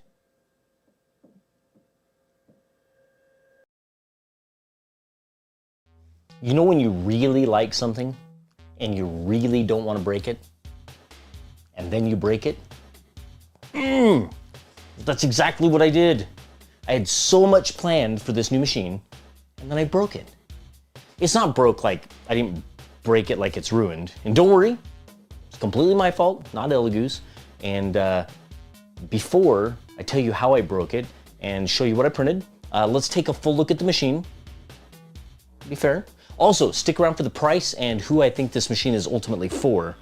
And anyway, let's get it up here on the bench. You are looking at the brand new, super fast Elegoo Saturn IV Ultra. Now let's get straight into the features. We'll give it a little bit of a spin and go around the outside first. So let's start with the dimensions of the machine. So it's a pretty big machine. It's about 14 inches wide, about 13 inches deep, and a little shy of 22 inches tall. And that 14 inches wide I talked about, that does include the little antenna here on the side. And it's heavy, like really heavy, like 33 pounds heavy. Right here on the front right side, you have a 4-inch capacitive color touchscreen that's actually super responsive. It's bright, it's vibrant, and well, it's actually kind of nice to use. Next, it has a flip-up lid, which is better than the big square removable lids of the past and on other machines. I kind of like this one. Instead of the orange ones and the red ones and the green ones that we're all kind of used to, it has kind of a classy, smoky kind of appearance. I like it. There aren't any handles, so if you want to open it, you kind of got to squeeze it from the sides and pick up, or you got to dig a finger kind of back in here into the corner. Not that big of a deal. Now on the right side here, you have a Wi-Fi antenna, a single USB Type A, you have the power switch, and you have a DC power connector that goes to your brick and then into the wall. Around the back, there is a 3-inch ventilation access port that's accessible from the inside, which would be used if you wanted to vent this to the outside or run some type of additional filter on it. Continuing on around to the left side, you have this pretty awesome little machined out port. It's kind of a nice aesthetic, and it lets you see when the LCD is switching on and off. Okay, so now opening it up and taking a look on the inside, we have a big 12K resolution build volume of 218 millimeters on the X, 122 millimeters on the Y, and 220 millimeters on the Z. That's pretty big. This thing has a fully automatic build plate leveling system and a return to zero quick release lever for the build plate, which I found to be pretty freaking awesome actually. The vat is removed with 2 thumb screws, one on each side of the vat as you'd expect. And Elegoo has also included this handy drip tray to keep the machine safe from those pesky little resin drips, which I actually happened to drip down the front already, and Mrs. LM had to get in there and clean it up. Thank you. Now, if you're paying attention to the inside, you'll see the new AI camera tucked here into the back corner. Not only is this for time lapses, but this is capable of detecting print failures. And it works really, really well because it saved me from a huge mess. Hey, if you're still watching, we would love to have your like and subscribe. We're a small channel and it helps us out a lot. Back to the AI camera part and how it saved me from a huge mess. When I was removing supports from a print, a small chunk of the support material popped off and it landed in the vat, and I had no idea. I sliced up the next model, sent it to the machine from Cheetahbox over the network, and I walked out of the studio. A short time later, I heard the alert from the machine. I walked in, and the AI camera had actually detected the failed print and stopped it. And that would have been a costly mess because the sharp support piece, it actually punctured the FEP and was slowly leaking resin out under the FEP onto the glass above the screen. So I am so glad it stopped the print, and it was an easy cleanup, no damage to the machine, fortunately. So the AI camera literally worked, kind of unintentionally. I had no intention of testing that. So thank you, Elegoo. I already reached out to Elegoo, and I politely asked them if they would send over a replacement FEP sheet, and I'm sure they will. Elegoo's a fantastic company. Also, let me thank Elegoo for sending us over this machine for free to share with our audience. We really appreciate it, and sorry I broke it so fast. On the subject of FEP, most other resin machines that I own always come with an extra FEP sheet, so this one didn't, and if I had a single recommendation for either Elegoo or you, that would be that if you're buying one of these machines, go grab an extra FEP sheet for it and have it on hand, because when you end up poking a hole in it, you are dead in the water. And it isn't worth damaging the machine using a temporary fix, like I was tempted to do with some like packaging tape, and then I went, nah, this is too nice of a machine to mess up. Now, ultimately, we want to do some comparisons with this machine and some others, like the Creality Mage Pro, the Prusa SL1S, and even the Mars 4 DLP machine that we have here. So I hope to get that FEP here shortly, so we can continue on with fun projects. Now, Elegoo has always had a good user experience and an above average build quality, and this machine is exactly what you'd expect. From the unboxing to the general use, cleaning, everything on this particular machine feels premium. Probably one of the best made resin machines that I've ever used. And hold on. Because my first resin experience was with a Prusa SL1S, and for a couple of years there wasn't a machine in the resin world that could even compete with that user experience or the build quality of that SL1S. But you paid for it, and the SL1S and the CW1 was expensive. But times have changed, and the prices have come down because the technology has ultimately been paid for now. In fact, this machine right here, the Saturn IV Ultra, is only $399. Which is just insane because I think I paid around $2,000 for my SL1S. And yeah, and I think I even paid more than that because I had the wash and cure combo. Oh, and I also wanted to mention a couple of other things that are kind of important here that I almost forgot. Elegoo boasts speeds up to 150 millimeters per hour on this machine, which is pretty impressive. And I really wish I could have tested that, but after I punctured the FEP, I really couldn't print anymore, and that's where we're at. So that'll be in a future video. Now, also, I wanted to mention that when the machine boots up, it goes through a pretty cool kind of self-test every single time, which is kind of nice, and it gives you this kind of checklist of everything that's correct with the machine, or I suppose if there's a problem, it's going to tell you.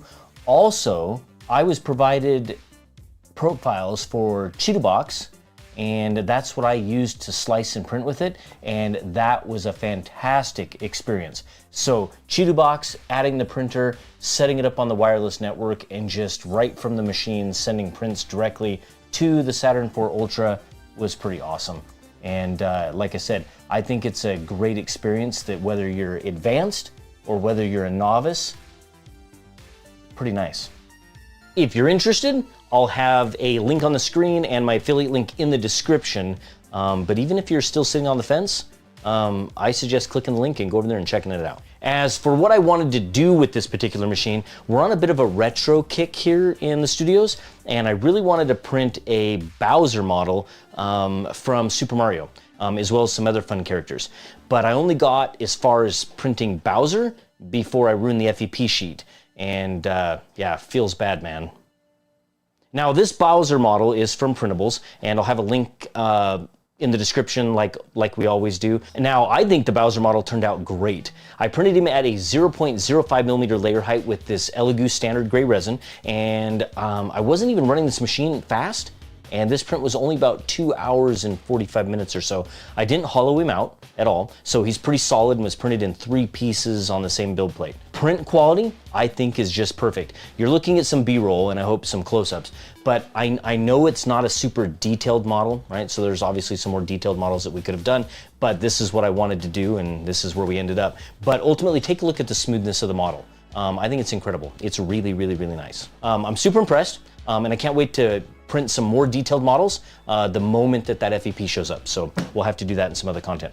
Now, the next model I wanted to print was this Toad model, also from Printables, and I thought that would be fun. But I couldn't because, well, I broke it. But anyway, we've already said that enough. If you have a suggestion for something that you'd like for me to print, put that in the comments. I'd like to print whatever it is you want me to see. Now, who is this machine ultimately for? Like all of Elegoo's machines, this resin machine is for everyone. Whether you're a novice or experienced with resin, this machine is one of my favorites.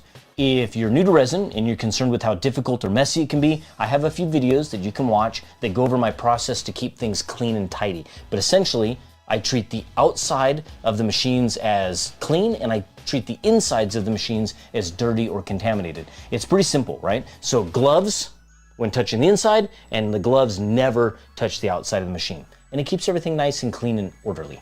Also, having a good set of wash and cure machines is also essential. Now, it's not required, but it will make resin printing far more enjoyable, and I'll have links to those in the description as well. As always, thank you for watching, and a huge thank you to all of our YouTube members and patrons. You are what make this content possible. Without you, I wouldn't be here. If you'd like your name included in every one of our videos, we would love to have your support. Click that join button right here or over on the Patreon page. We're working on more behind the scenes and special content just for you. Thanks for watching. We'll see you on the next one.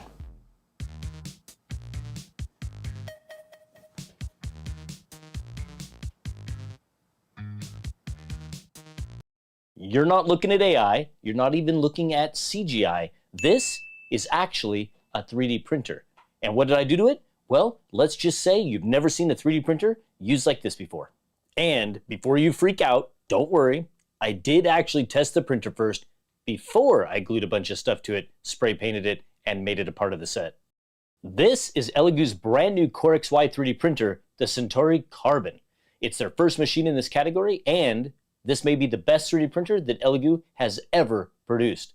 But we'll get to all of that in a bit, because first, I need to show you how I turned a cutting-edge 3D printer into a weathered dystopian skyscraper. Now, this wasn't even the original plan. I really wanted to just build a small-scale dystopian city for some upcoming content. You know, something really gritty and cinematic. And as I was putting together kind of the basic shapes for some buildings, and I was 3D printing all of the little things on the Centauri Carbon, I kind of wondered, what if the printer became part of the scene itself? Hold up. We're obviously not going to do this spray painting in the studio. This place would be covered in it. It's going to take like 2 cans of primer just to get going. So we're going to take this outside. We'll do it out there.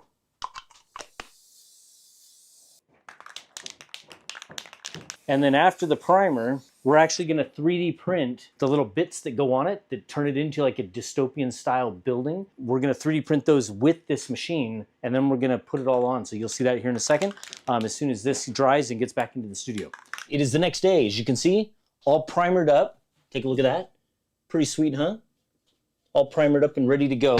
So now the plan is you basically take a whole bunch of just scraps and maybe things that we can 3D print, right? So I 3D printed a bunch of these little pipes. This is actually part of these NES cartridges back here that I have, and this is one that was split in half that had some print failures. We're just putting a bunch of hot glue down. That's how this game is played here. And that's it. Look at that. So we get this cool kind of platform.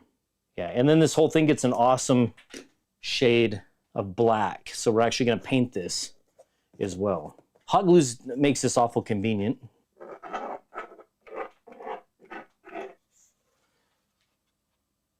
We're gonna go on there and get some nice hot glue. We're gonna stick that right into here, and then we'll get that pushed right against there. An NES, mini NES, that I kind of trimmed off flush inside the slicer before I printed it. Right there, and I know you're going, that's a lot of glue. It is a lot of glue. I think we're gonna throw like a medium fan, and we may line it up just like that.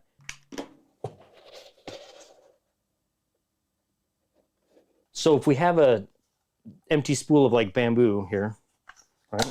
We can just pop this apart, pull off that tube. Yeah, so even something like that up on top of this, and then putting something up on top of that. So before we do that, I'm gonna add some panels to the front. Get a generous amount of hot glue on there. We'll do that. So kind of like sometimes a pressure tank or something, storage tank. I have this antenna from a Linksys router. Generous amount of hot glue. Yes, just like that. Put a line of glue right across that bottom. And like I said, when we paint this, I think it's gonna look really freaking good. What do you think? Pretty sweet? So now we have a door that still opens. Now, how many of you are watching this right now and went, what is this guy doing? He's ruining this printer. Seriously, put it in the comments below. How many people think I just ruined this? But you haven't seen it yet. See these right here? These are these little barrels that I found on printables. What do you think? So we're kind of seeing this go together. Now, there are some other things that we can do, and that is with TPU. We are going to create some type of cables, basically, yeah, like that. See that? Pretty awesome.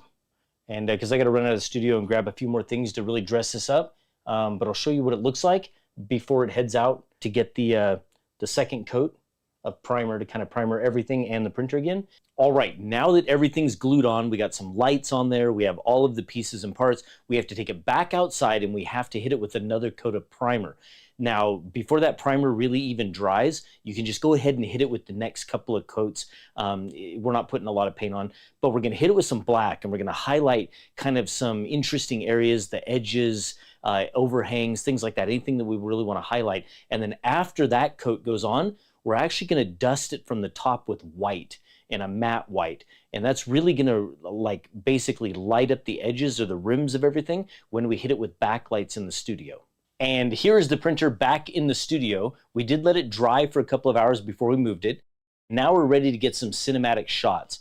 And we do that by making multiple passes with our motion control slider. And we do make changes to the aperture and we make changes to lighting and things like that between passes. And then we edit that in After Effects. And the reason we use those passes is because it really allows us to modify each individual pass in post, effectively getting the style or the cinematic shot that we really are looking for, rather than having to get it all in camera at once.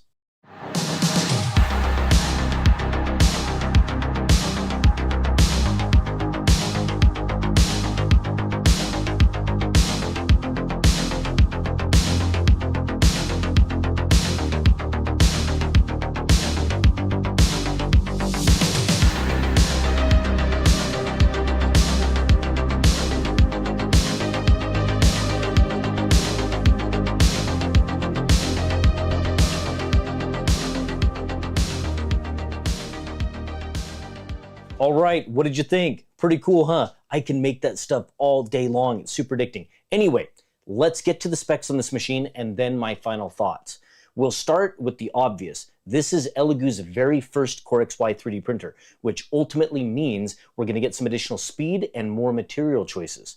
This first Core XY machine from them comes with a very standard build volume of 256 millimeters cubed, which is going to be large enough to be able to print everything that the average person will want to print. It can reach speeds of up to 500 millimeters per second, and it comes standard with an all-metal hot end and hardened steel extruder gears and nozzle.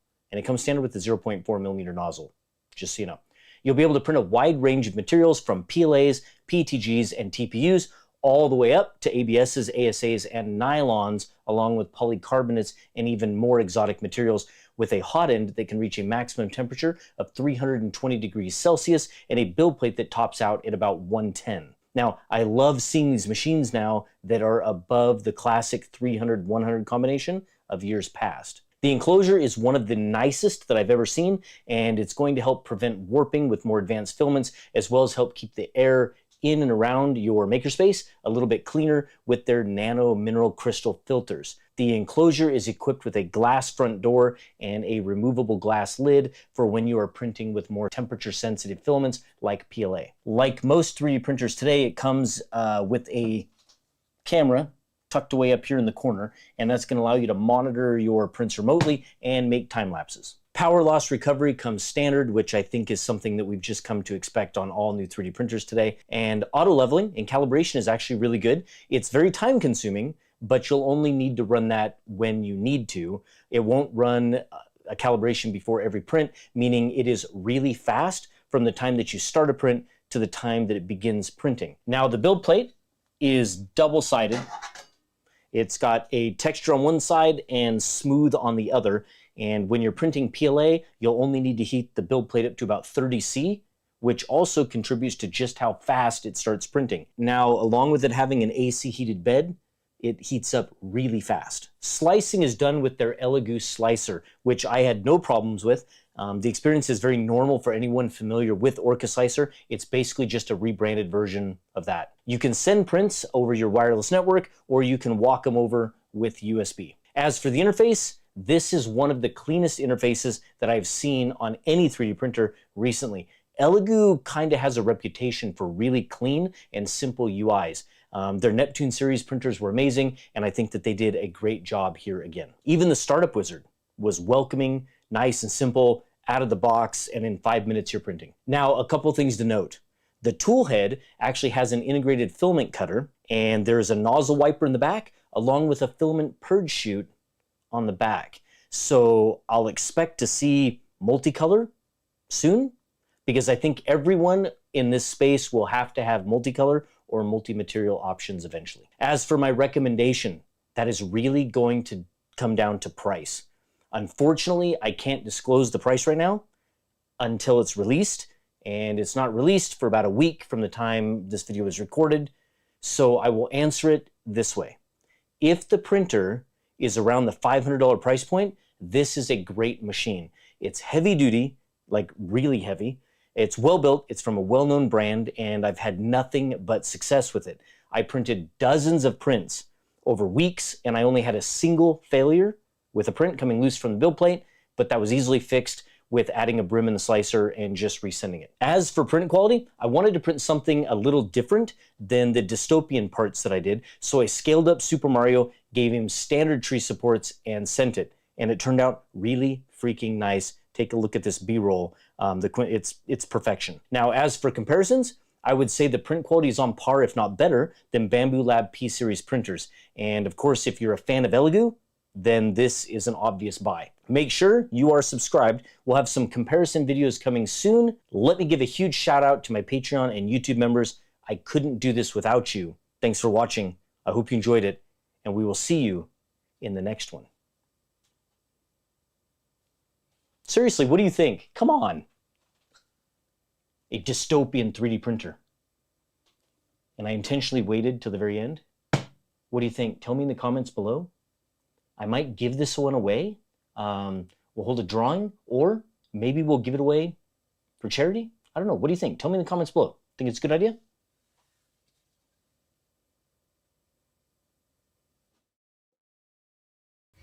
Hello. It's late. It's like 4:50 in the morning, so I guess that's early. So we're going to do things a little bit backwards this morning, and while I explain how we do it, let's get some B-roll of this machine up on the screen.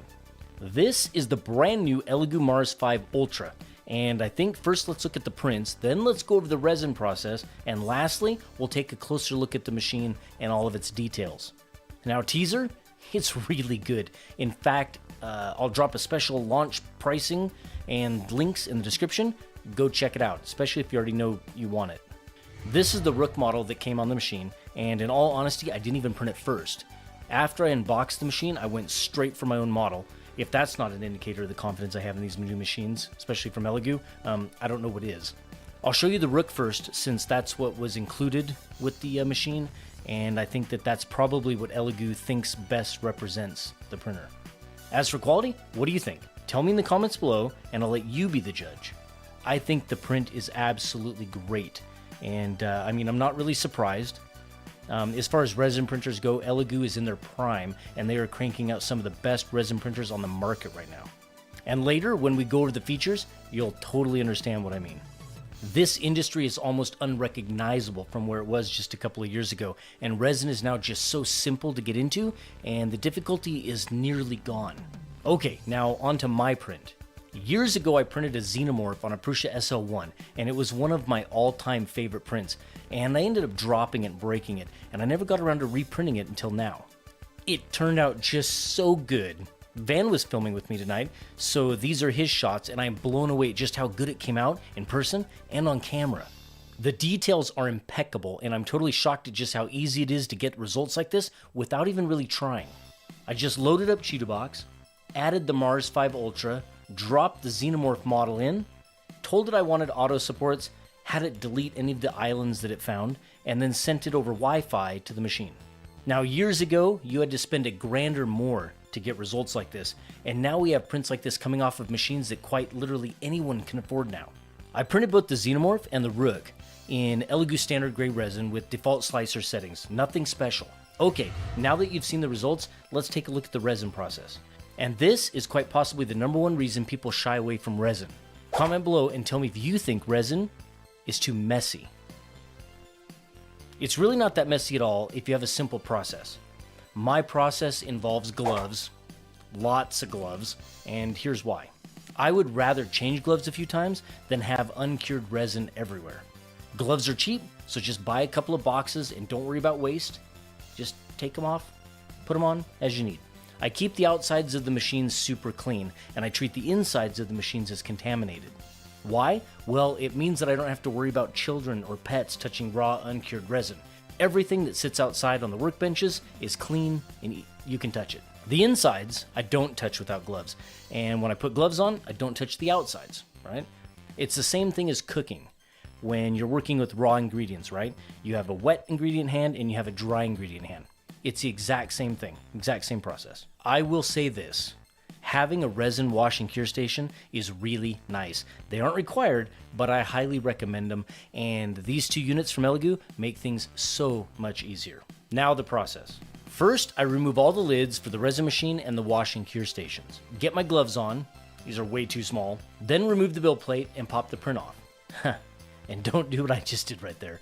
I launched it across the room. And it turns out that etched build plate really holds well for printing, and it releases super easy.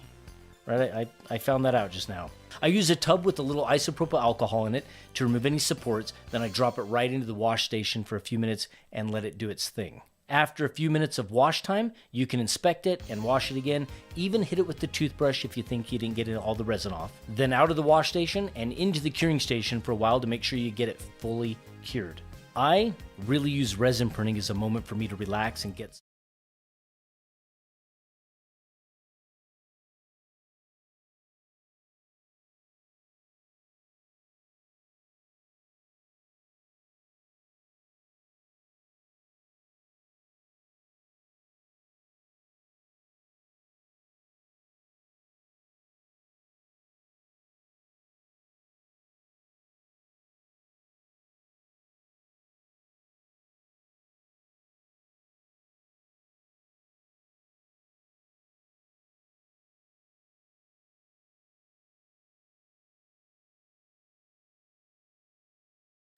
You know when you really like something and you really don't want to break it, and then you break it?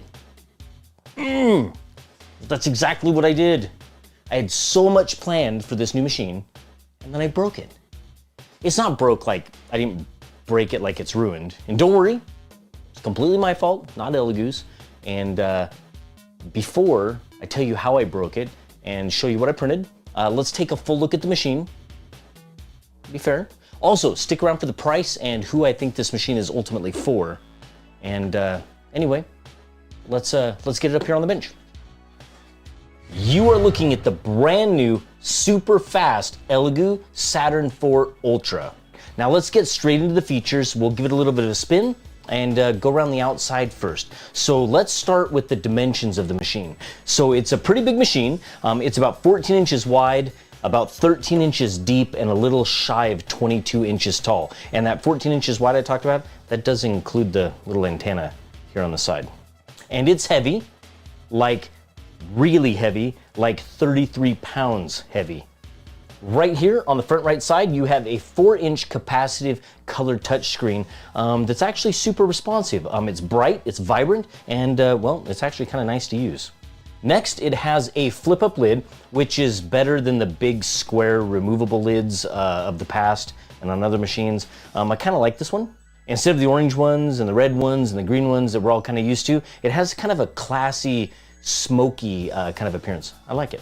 There aren't any handles, so if you want to open it, you kind of got to squeeze it from the sides and pick up, or you got to dig a finger kind of back in here into the corner. Not that big of a deal. Now on the right side here, you have a wipe.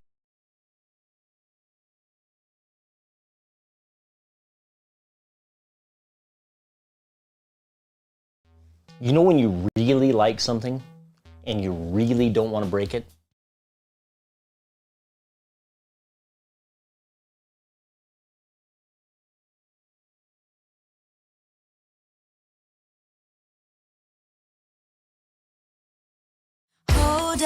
Welcome to the studio. Today, we're going over the latest addition to Creality's lineup, the K1 SE. Hold up, I am on my way, I'm in motion. Let's go to the ocean. Yeah, let's go outside. We can hang out on the beach without freezing. Yeah, isn't that amazing? In Christmas times, we'll be chilling and having a good time. Doesn't matter if the snow is falling or the wind blows and the rain is pouring. It will always be Christmas in my heart. But this year I wanna hang out with my friends and family, making angels in the sand. Christmas in my heart, and I can promise Santa's coming to visit. No, he wouldn't miss this in Christmas times. Oh, and the sunset, it is just getting better on a blanket with the skyline painted in blue. Ooh, that's what we do. We'll be chilling and having a good time. Doesn't matter if the snow is falling or the wind blows and the rain is pouring. It will always be Christmas in my heart. But this year I wanna hang out with my friends and family, making angels in the sand. You ready? Doesn't matter, it is Christmas in my heart. Here we go. All right. Dance, dance, now this Christmas, we're gonna dance. We're gonna dance, dance, dance, come on. Dance. We're gonna dance, dance, have a good time. Dance, dance, all night long. We're gonna dance, dance, and have a good time. I think Santa's gonna come and join us in this song. Oh, yeah. Doesn't matter if the snow is falling or the wind blows and the rain is pouring. It will always be Christmas in my heart. But this year I wanna hang out with my friends and family, making angels in the sand. You ready? Doesn't matter, it is Christmas in my heart.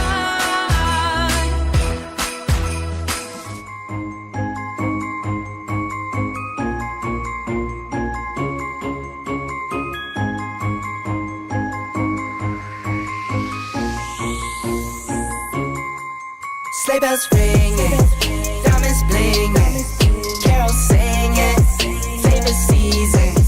Sleigh bells ringing, diamonds blinging, carols singing, favorite season. They said, say Nick, what you got up in that bag, yeah. I got racks in my sack or in my bag, yeah. They said, say Nick, what you got up in that bag, yeah. I got racks in my sack or in my bag, yeah. Frozen, neck is frozen, Catch me rolling, I'm the chosen. Snow is falling, Elfie's calling. Check my list twice, most of y'all done. Sleigh bells ringing, diamonds blinging, carols singing, favorite season. Sleigh bells ringing, diamonds blinging, carols singing, favorite season. They say, Saint Nick, what you got up in that bag, yeah. I got racks in my sack, her in my bag, yeah. They said, Saint Nick, what you got up in that bag, yeah. I got racks in my sack, her in my bag, yeah. Dasher, Dancer, Prancer, and Vixen, Comet, Cupid, Donner, and Blitzen. No, I can't forget about the one with the red nose. When I fly high, my sleigh still stay 10 toes. Bring the beat, bring the cheese, put the lights up. 'Tis the season. Need no Grinch types, no Ebenezer. Don't believe this. Y'all need Jesus. Sleigh bells ringing, diamonds blinging, carols singing, favorite season. Sleigh bells ringing, diamonds blinging, carols singing, favorite season. They said, Saint Nick, what you got up in that bag, yeah. I got racks in my sack, her in my bag, yeah. They said, Saint Nick, what you got up in that bag, yeah. I got racks in my sack, her in my bag, yeah. They said, Saint Nick, what you got up in that bag, yeah. I got racks in my sack, her in my bag, yeah. They said, Saint Nick, what you got up in that bag. I got racks in my sack, her in my bag. Merry Christmas, everybody.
Welcome to the studio. This is one of the very first production Snapmaker U1s to come off of the assembly line. In fact, this one came express from China directly here.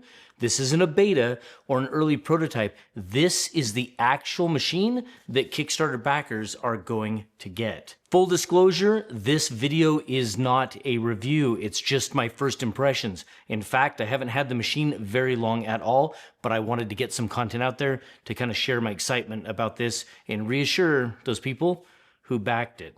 Now, there is so much hype behind this machine, and sometimes it makes me a little bit nervous when these show up because I want them to work just as badly as you do, and for the most part they do, but sometimes they don't. If you've been following the Snapmaker U1, you know the Kickstarter campaign was a huge success. It generated something like $20 million in backing. Now, there are already a lot of videos out there, but they're mostly covering the beta units, and I'm not really interested in beta units, let alone testing them. I'd much rather wait until I can use an actual real production 3D printer, and that's exactly what this is. So everything that you're going to see in this video is based on this specific production unit right out of the box, and it's what you should expect when you receive your U1. Unboxing the U1 actually felt a little premium. The packaging was clean and it was well organized. The assembly process wasn't too bad. It took about 45 minutes and I took my time reading through the manual carefully, and honestly, the manual is actually really good. It's full color, lots of photos, very user-friendly, and it doesn't leave a lot of room for mistakes. Attaching the spool holders and the filament feeders on the left and right sides was pretty straightforward. Everything fit together well. Most people I don't think will have any trouble with it at all. The tool heads were the most intricate part of the assembly. Not complicated, but I think novices will want to ensure that they pay close attention to the instructions. And once assembled, the machine actually feels pretty solid. The molded panels look great, the interior feels clean and finished, and the whole design seems well thought out. It doesn't feel cheap, it feels like something that they spent a lot of time on. I love the direction that the industry is going, getting away from the exposed extrusions and wiring and moving towards these types of aesthetically pleasing enclosures. So much nicer to look at this unit on the bench than the printers of just a few years ago. Filament loading on this printer is simple. You simply just insert the filament into one of the 4 numbered feeders on the left or right side, and it automatically pulls it through the system just like you would expect. It's just so nice to have these conveniences nowadays. Snapmaker included 4 500-gram spools, black, white, red, and yellow, and I tested it with full-size spools of Polymaker filament as well, and they worked without issue too. Now, having the feeders on both sides helps keep the machine nice and compact, and the process of feeding filament into the system is intuitive. Now let's talk about the tool changer, which of course is the core feature of the U1 and probably the reason most people are even watching this video. Unlike AMS style systems that pull filament from multiple spools through a single tool head, the U1 physically swaps out entire tool heads using a tool changing carriage. Now, each one of the 4 tool heads can be preloaded with different filament or materials and preheated and ready to go. When it's time to change colors or materials, the printer parks the current tool, grabs the new one, and resumes printing, usually in about 5 to 7 seconds. Now, that might not sound like much, but if you've ever used an AMS or an MMU system, you know how long traditional swaps can take. Unload, retract, purge, load, prime, cut, it all adds up. Those delays can add 30 to 60 plus seconds per change, and on multicolored prints and maybe even multiple swaps per layer, that gets expensive fast. Tool changers eliminate all of that, and all of the time that it's running is pretty much spent printing. And then there's the filament waste. AMS-style filament swaps require massive amounts of purge to get clean transitions between colors. Now, you can easily burn through hundreds of grams of filament, even on small prints, just managing those color changes. With a tool changer like the U1, the waste is minimal. Since each tool head is dedicated to a single filament or material, you don't need to flush the hot end between swaps. Most of the time, you're left with just a few small purge blobs tucked away in the back of the machine from the initial priming. Now, that is a massive savings in both time and material. It also opens the door for more reliable multi-material and multicolor printing. Things like TPU and ABS or PLA, you can mix and match without worrying about cross-contaminating because each tool is isolated. For anyone who's been dreaming about practical multi-material printing, this is the appeal. It's faster, it's cleaner, and it finally feels like something that we can use day to day without babysitting every switch. The first print I ran was Snapmaker's included 4-color dragon model. It came pre-sliced, likely with tune settings for their own filament, but I still think it's a valid print for our first impression. After all, this is exactly what Snapmaker thinks represents their machine in the best way. Now, when I started the print, I ran the full calibration and bed leveling sequence, which took about 20 minutes. It can take some time. The print came out beautifully.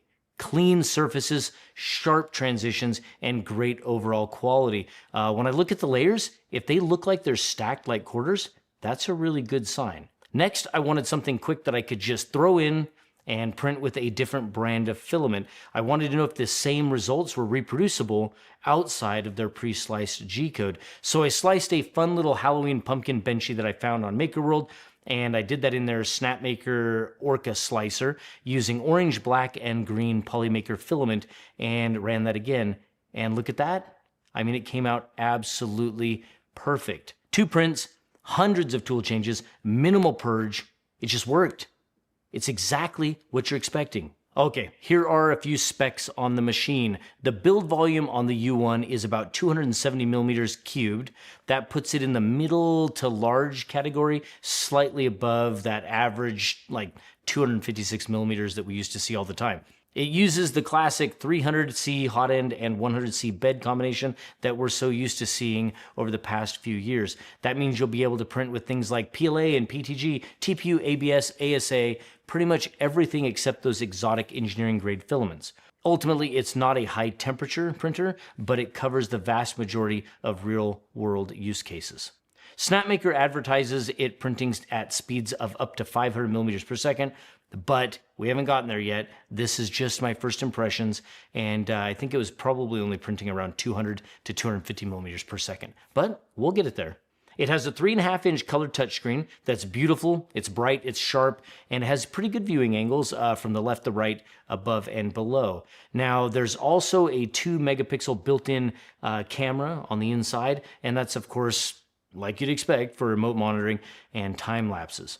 You get a double-sided flexible steel PEI build plate by default, and the nozzle is a stainless steel 0.4 millimeter. It also includes auto filament feeding, like we talked about before, but it has RFID recognition for Snapmaker branded spools, which is a nice touch. When I installed the included spools, the printer immediately recognized them and displayed the correct color on the screen.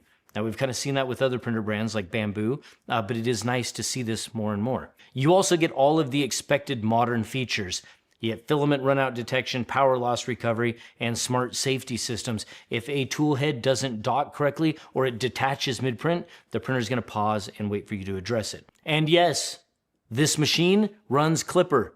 That's worth pointing out because it shows just how far these ecosystems have evolved. A few years ago, Clipper-based machines felt like community science projects. Now companies are building polished, high-performance printers on top of it, and Snapmaker's implementation here, it feels mature. Now let's talk about a few of those small little things that I didn't care for at first.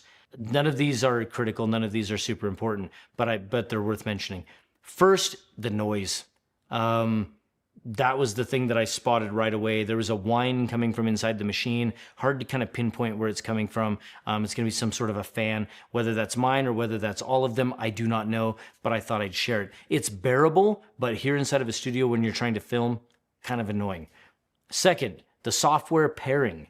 Now, I wasn't able to connect the printer to the slicer over my network. The touchscreen just showed a spinning loading indicator and never actually connected. Now, this isn't critical. It's early, and this is maybe something we should expect, and I'm sure that Snapmaker will get that fixed before any of the machines actually arrive. In order to get my prints over there, I did have to use the USB stick, which, I don't know, that feels somewhat normal still, but I did want to point that out because I'm just sharing my experience here. Okay, my final thoughts on my first impression of unboxing the U1 here. If you back this printer on Kickstarter and you receive something like this, you've got a home run. This thing feels solid. It looks great and it prints really well right out of the box. If you've been waiting for a tool changer that doesn't require a full custom build, endless tinkering, I've seen that a lot lately, or one that empties your bank account, this is a seriously amazing option.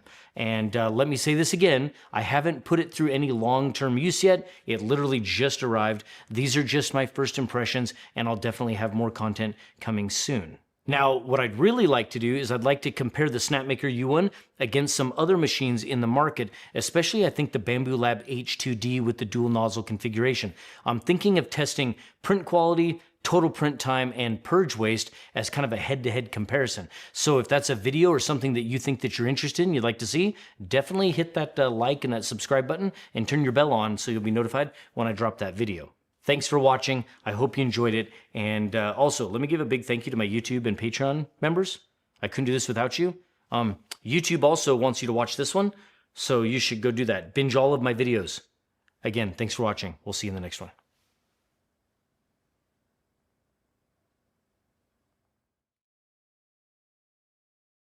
Do you love the idea of a tiny enclosed Voron-style printer, but you don't have the time or the patience to build one? Solval might have just solved that for you with the Zero. It's pre-built, fully enclosed, runs Clipper out of the box, and it's ridiculously fast. But the real question is, who is this printer actually for? And maybe the bigger question is, why did it take so long for someone to do this and do it right? I've got a few thoughts on that, but first, let me give you a little context. Before we get into it, just a quick note. Solval sent me this printer free of charge, but they have no input on this video. They didn't ask to see it ahead of time, they don't get to approve anything, and they're watching this for the first time, just like you. If you're into 3D printing, you've probably heard of the Voron V0.2. It's a fast, tiny enclosed Core XY printer. It's beautiful and it's engineered by the community. But here's the catch. You have to build it yourself. And I don't mean just putting together a few parts. Building a Voron means sourcing from multiple suppliers, wiring everything, flashing Clipper, and troubleshooting as you go. It's a project. I've got several Voron kits here in the studio, kits I started with the full intention of knocking them out over a weekend or two. That was a while ago. The truth is, when you're using dozens of printers a year, especially filming here in the studio, there's just not enough time, especially for me, to do it all. So what if you could get that Voron experience without the building time, the sourcing, and the complexity? That's what Solval's trying to do with the Zero.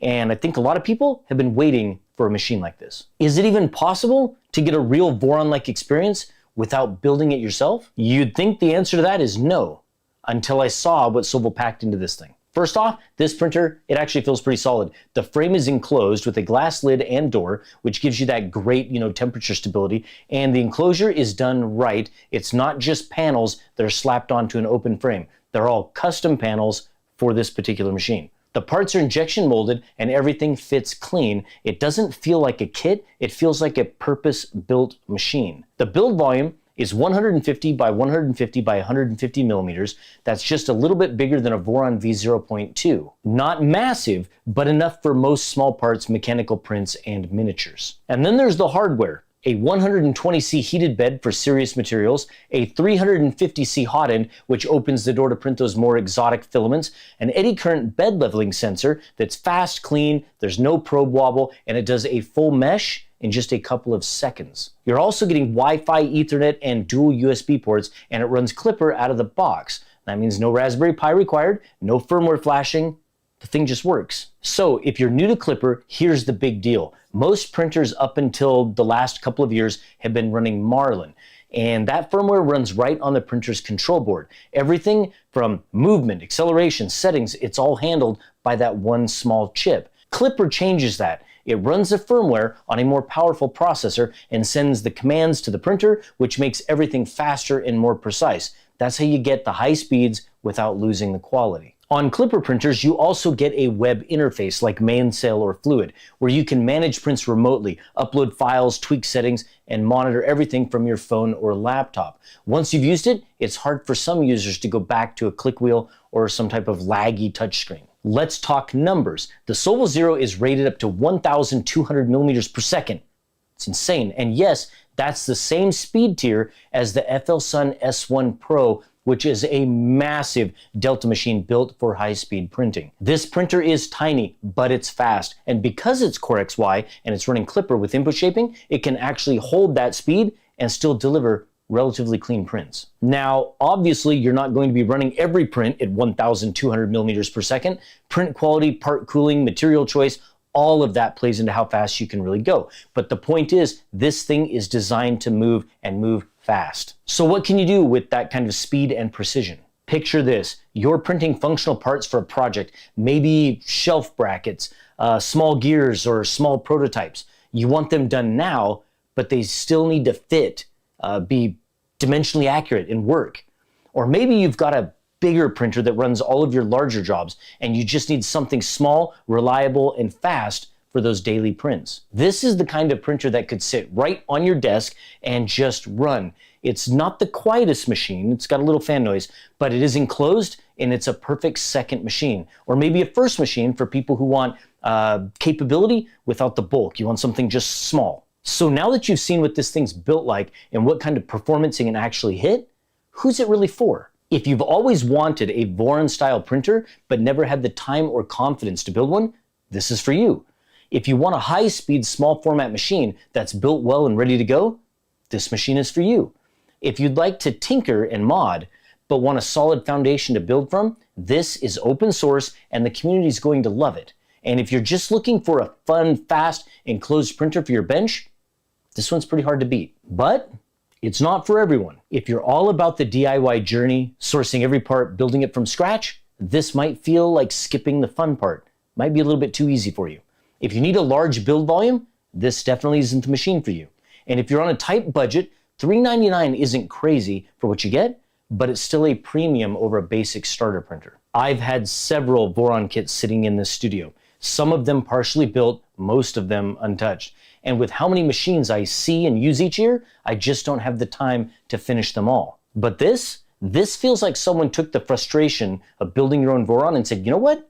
Let's build a version that just works. And I'm actually kind of glad that they did. It's going to give a lot of people the opportunity to experience that Voron-esque feel, the speed, without investing all that time. Now, the gatekeepers of the industry, kind of like with the Sobel SV08, they won't be too happy about that. There's some people in our community that really feel like if you don't put in the energy, if you don't make the sacrifice and have the same struggles they did, that you shouldn't be able to participate at this level. I'm completely the opposite. I love the fact that we're reducing the barrier to entry and we're giving people an opportunity to play with machines this fast. Ultimately, I think this is going to be a really popular printer. It's compact, it's fast, it's built well, and the fact that it's open sourced means the community is going to run with it, just like we saw with the SV08. If this video helped you figure out if the Sobel Zero fits your workflow, do me a favor, hit the like and subscribe buttons, and if you've got questions, drop them in the comments below. I'll try and read every single one of them, I promise. Huge thanks to my YouTube members and Patreon supporters. You make videos like this possible. Thanks for watching. I hope you enjoyed it, and I will see you in the next one. I'm serious. These fast machines are crazy. I can't even imagine that. When I saw the FL Sun, S1 Pro at 1200 millimeters per second, my mind was blown, and now it's hard to believe that there's such a small machine sitting on your bench that can push those speeds. Crazy. 3D printing is awesome. Welcome to the studio. Today we're looking at the Sobel SV06 Plus Ace, a larger version of the original SV06 Ace from a few months ago.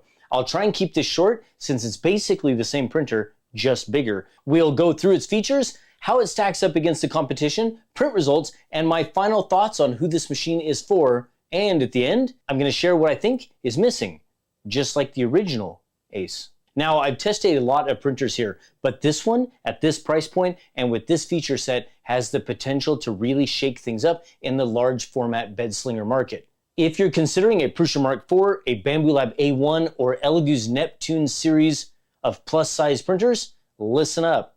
The SV06 Plus Ace not only competes, but it does with a larger build volume, high speed performance, easy assembly, and that makes it one of the most approachable big printers on the market. Let's talk about setup because I know that's a big factor. Whether you're new to 3D printing or just want to get up and running fast, Sobel kept it simple. In fact, my oldest son Van put this together for me and he had it done in about 20 minutes. Everything snapped into place easily, and the paper manual that comes with it is absolutely perfect.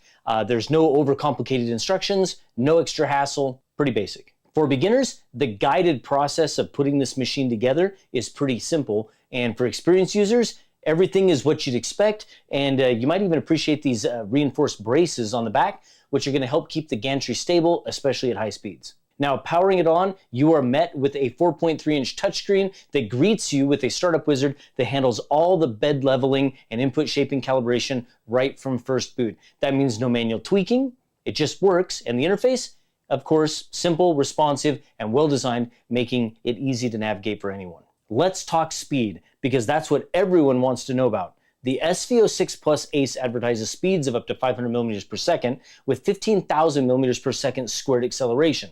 Now that's just a little bit slower than the regular Ace, which makes sense with this larger bed that it has to throw around. Another major feature is the advanced resonance compensation. Like the original SV06 Ace, this actively detects and neutralizes vibrations that would normally cause ringing or ghosting in high-speed prints. The result?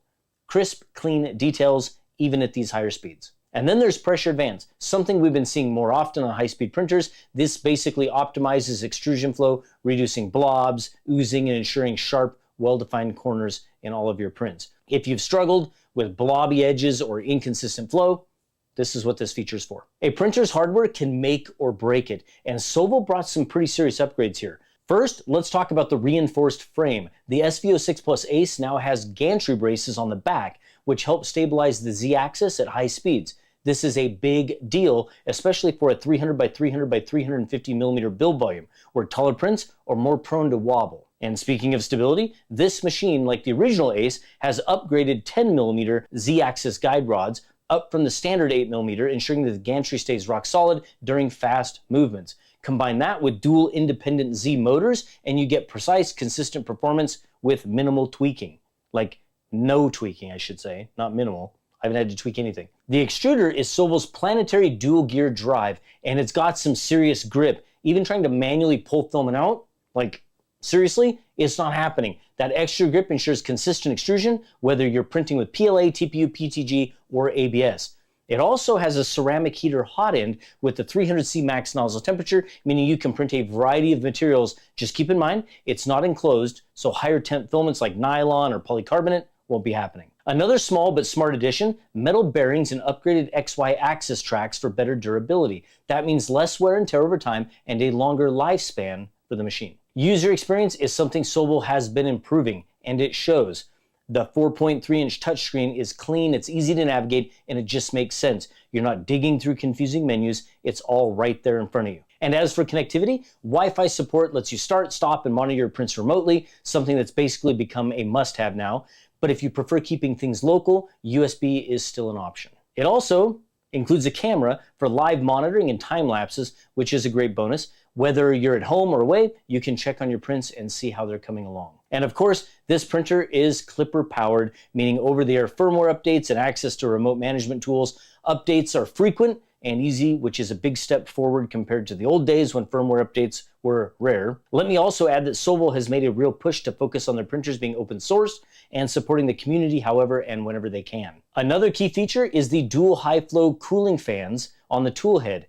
Keeping things cool during high-speed printing is critical, and this setup does a solid job without being overly loud. The bed is a dual-sided black PEI coated steel plate, which provides strong adhesion, of course, and makes removing prints super easy. Just a little flex. The max bed temp is 100C, so you're covered for materials like PLA, PETG, ABS, and TPU. Soval made maintenance simple with the built-in tensioning knobs on the X and Y axes. Whether you're a beginner or an experienced user, this is a time saver. No need for extra tools, just a little turn on each axis to keep everything nice and tight. Now let's talk price. Soval is launching this at an amazing price of just, are you ready? $299 for limited time, which, considering the larger size and upgraded features, is a solid deal. The final price will be around $349, and even then, this is an aggressively priced machine. Large format, helmet class, loaded for $350 or less. Right now, $299, crazy. It competes directly with the Bambu Lab A1, the Prusa Mark IV, and of course, like I mentioned earlier, Elegoo's Neptune series of printers, but at a significantly lower cost. So, who is this printer for?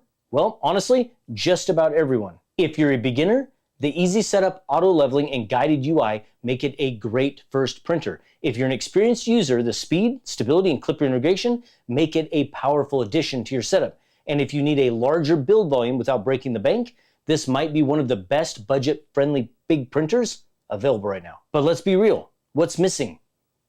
Do you know already what I'm about to say? It's multicolored 3D printing. At this point, bedslinger speed is maxed out. We're already at 500 and 600 millimeters per second with fantastic print quality. The next evolution is multicolor and multi-material support. That's what we want to see. Now, in the past, Sobel mentioned working with CoPrint for the SV08. And actually, I have a CoPrint unit here, and I've run it on a few machines. So if you want to see me add it to this printer, let me know in the comments. What do you think? Would this be a game changer if it was multicolor? A huge thank you to our YouTube and Patreon members. I literally couldn't do this without you.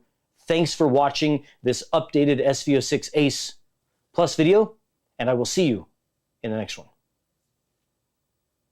It is insane to think that just a few years ago, helmet class 3D printers, even just rock bottom, no features, were $399, $449, $450. And now we're seeing clipper bed slingers fully loaded at 300 millimeters and larger for this price. Whew. Crazy. Anyway, yeah, click the links, go look at it. Great machine. Welcome to the studio. You are here for the Sobel SV06 Ace. So let's just jump right into the details. We're going to go through all of its features, who it competes with, the print results, and of course my final thoughts on who this machine is ultimately for. And at the end, I'll go over what I think is missing. This video is generously sponsored by Polymaker and their brand new Panchroma line of filament. I'll have links on the screen and in the description below. Go check them out. Now, I've tested a lot of 3D printers here in the studios, but this one, at this particular price point and with this feature set, really has the potential to shake things up in the mid-sized bedslinger market. Now, for those of you considering a Prusa Mark IV or a Bamboo Lab A1, listen up. The SV06 Ace not only competes, but it does it at a price point and an ease of assembly that makes it one of the most approachable new machines on the market. Now, let's get into the setup, which I know is a major factor for a lot of people, especially if you're brand new to 3D printing or you just want to get up and running fast. The SV06 Ace only took about 15 minutes to assembly and everything just snapped right into place. I was impressed with how modular the build was. No extra hassle, no complicated instructions. For beginners, it's an easy, guided setup that gets you printing fast. And if you're an experienced user, I still think you'll appreciate that. It's a pretty straightforward setup, and it makes life easier when a printer just comes this way. Now, when you first turn it on, it has a 4.3-inch touchscreen that greets you with this really nice startup wizard that handles auto bed leveling and input shaping calibration right from the first boot. Now, this feature alone is worth mentioning only because it takes care of those adjustments that can be a pain on other printers.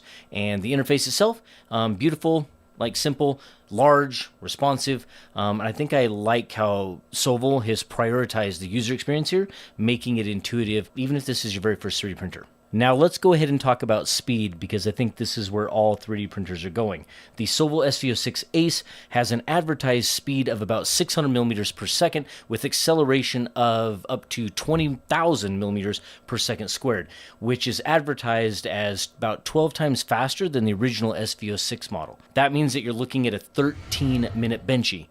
That's right, just under 13 minutes, which is kind of crazy. We're looking at machines lately that are regularly producing benchies under 15 minutes, and they don't look bad either. Now, I know high speed can sometimes mean more noise, but I think the Ace runs relatively quietly thanks to one of the smoothest motion systems that I've ever seen in action. It's rare to see such smooth, nearly silent movement, especially at these speeds. So this is a huge win if you plan to have it running nearby. You can easily print and work in the same space as this. In fact, it's running right now, and you can kind of hear the cooling fans for the enclosure. I mean, I can hear them, but I don't know if you can hear them through the mic, but it's a pretty quiet machine. Now, one of the standout features of the new SV06 Ace because this clipper is its advanced resonance compensation. Now, what is that? We hear it all the time. Resonance compensation is an intelligent algorithm that actively detects and neutralizes the vibrations that are typically occurring during high-speed movements of the printer. Now, by dampening the vibrations, resonance compensation helps to reduce those ugly ringing and ghosting effects, which means your prints ultimately just come out more smooth and maybe even flawless, even at higher speeds. Another feature, of course, on the Solval SV06 Ace is pressure advance, and we're seeing this a little bit more and more on a lot of new printers, and we hear that a lot, so let me explain. Pressure advance optimizes filament extrusion by dynamically adjusting the pressure within the nozzle. So as the print head changes speeds, pressure advance compensates for that lag or that delay that can happen when the nozzle is accelerating or decelerating. This leads to ultimately cleaner prints again, like cleaner corners, sharper edges, and even more precise details throughout the print. Now, hardware quality can make or break a printer, and the SV06 Ace brings some serious quality to the table here, starting with their advanced planetary dual gear extruder. This thing has some serious grip on the filament. Matter of fact, I couldn't even get it to slip even when I was trying to manually pull that filament out of the hot end. Their setup is super lightweight, and it's very powerful, and it works great with a variety of filaments. It has a ceramic heater hot end that has a max temperature of 300 C, and that means, of course, you're going to work with a wide range of materials like PLAs, TPUs, PETGs, and ABS without any issues. But because it isn't enclosed, these are probably your limits really on the various materials that you'll be using. Now, the SV06 Ace is a little more heavy-duty than the regular SV06. The frame itself uses these new 10mm Z-axis guide rods up from the standard 8mm, and that gives it a really rock-solid structure that can handle the high speeds that this machine is capable of without any wobble or instability. Now, I've got to say, it's great to see Solval's attention to detail and the build quality at this particular price range. Solval even added dual Z axis motors to this one, allowing for more precise and efficient leveling. Now, this means you're not constantly fiddling with adjustments. The printer just does its thing, and I have to say it does it well. It's a great setup for beginners. The metal bearings and tracks in the XY dual-axis wheel structure are also a standout feature, improving wear resistance and significantly extending the machine's lifespan. For a budget-friendly option, this level of durability really adds to the value, I think, for the SV06 Ace. On to user experience, which I think Solval has clearly put a lot of thought into. This 4.3-inch touchscreen is large, it's pretty intuitive, and I think it's really well designed. I'd like actually the home screen and everything that it shows you there. Everything is right in front of you, and navigating through the options is a breeze. It has Wi-Fi connectivity, like you'd expect, which kind of lets you start and stop the prints remotely. I think it's a feature that almost is a must-have these days. But if you prefer keeping things offline, there's also a USB option, so you can run your prints over with SneakerNet. Slicing was done in Orca Slicer, which is kind of nice. Solval provided some profiles for that, so it's a simple to use interface. Everyone should be familiar with it. Pair this with the fact that the printer is clipper powered. That means you get access to the remote web management tools and that little sleek interface there. Now, Solval includes a camera. It's kind of hidden right up under here, and it lets you monitor your prints in real time and even create some fun time lapses as well. So whether you're in the next room or across the country, I don't think it matters. You can check on your prints and even share your time lapse results, I guess, on social media or with your friends or family. Now, I do want to mention about the camera.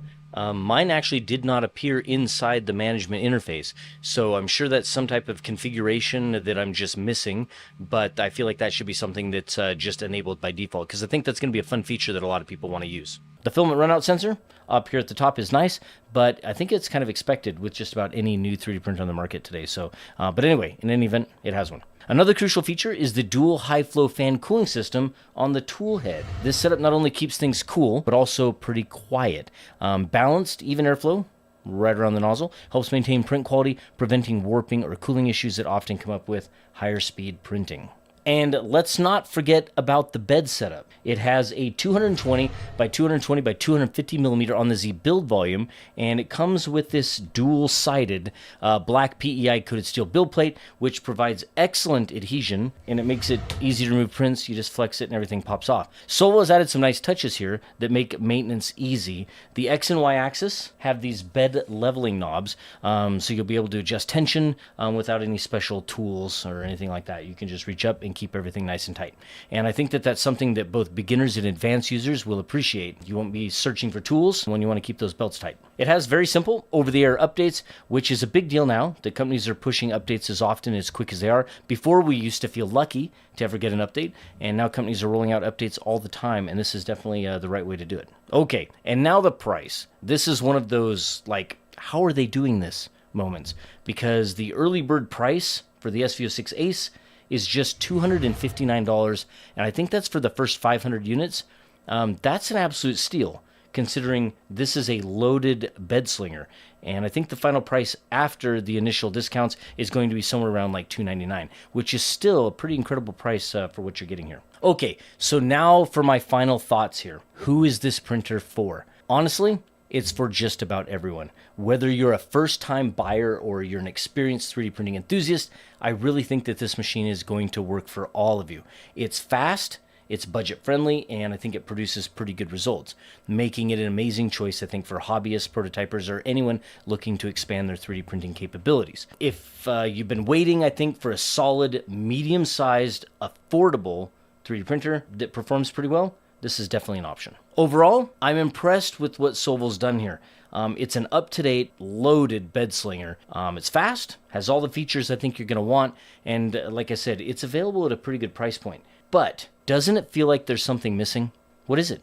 I know what you're thinking, right? It's multicolor. I'm just not sure where these bed slingers are going to go from here. This is already at 600 millimeters per second. It's producing great results. I mean, other than maybe the aesthetics, the look and the feel, like they can just change the form factor. And I guess they can always work on user experience, right? So they can always improve on that. And I really think that they'll probably continue to do that. But I think what we're really missing here and what the industry really wants is more multicolor options. Now, in the past, we've seen Sovol talk about working with CoPrint to add multicolor printing to the Sovol SV08. Now, I have a CoPrint here. It just arrived, I think, like last week.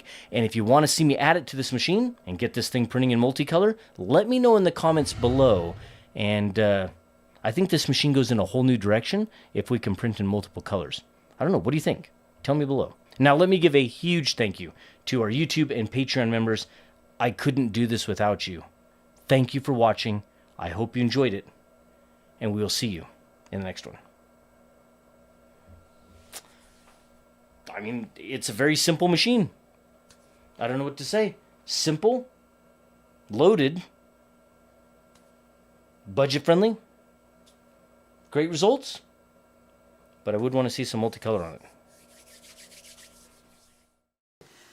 This is a heavy box. This is the Congro Sovol T300, and I know absolutely nothing about this machine other than it says T300, and this part right here is missing in the picture, but that's all I know. So let's get into it. Let's figure it out.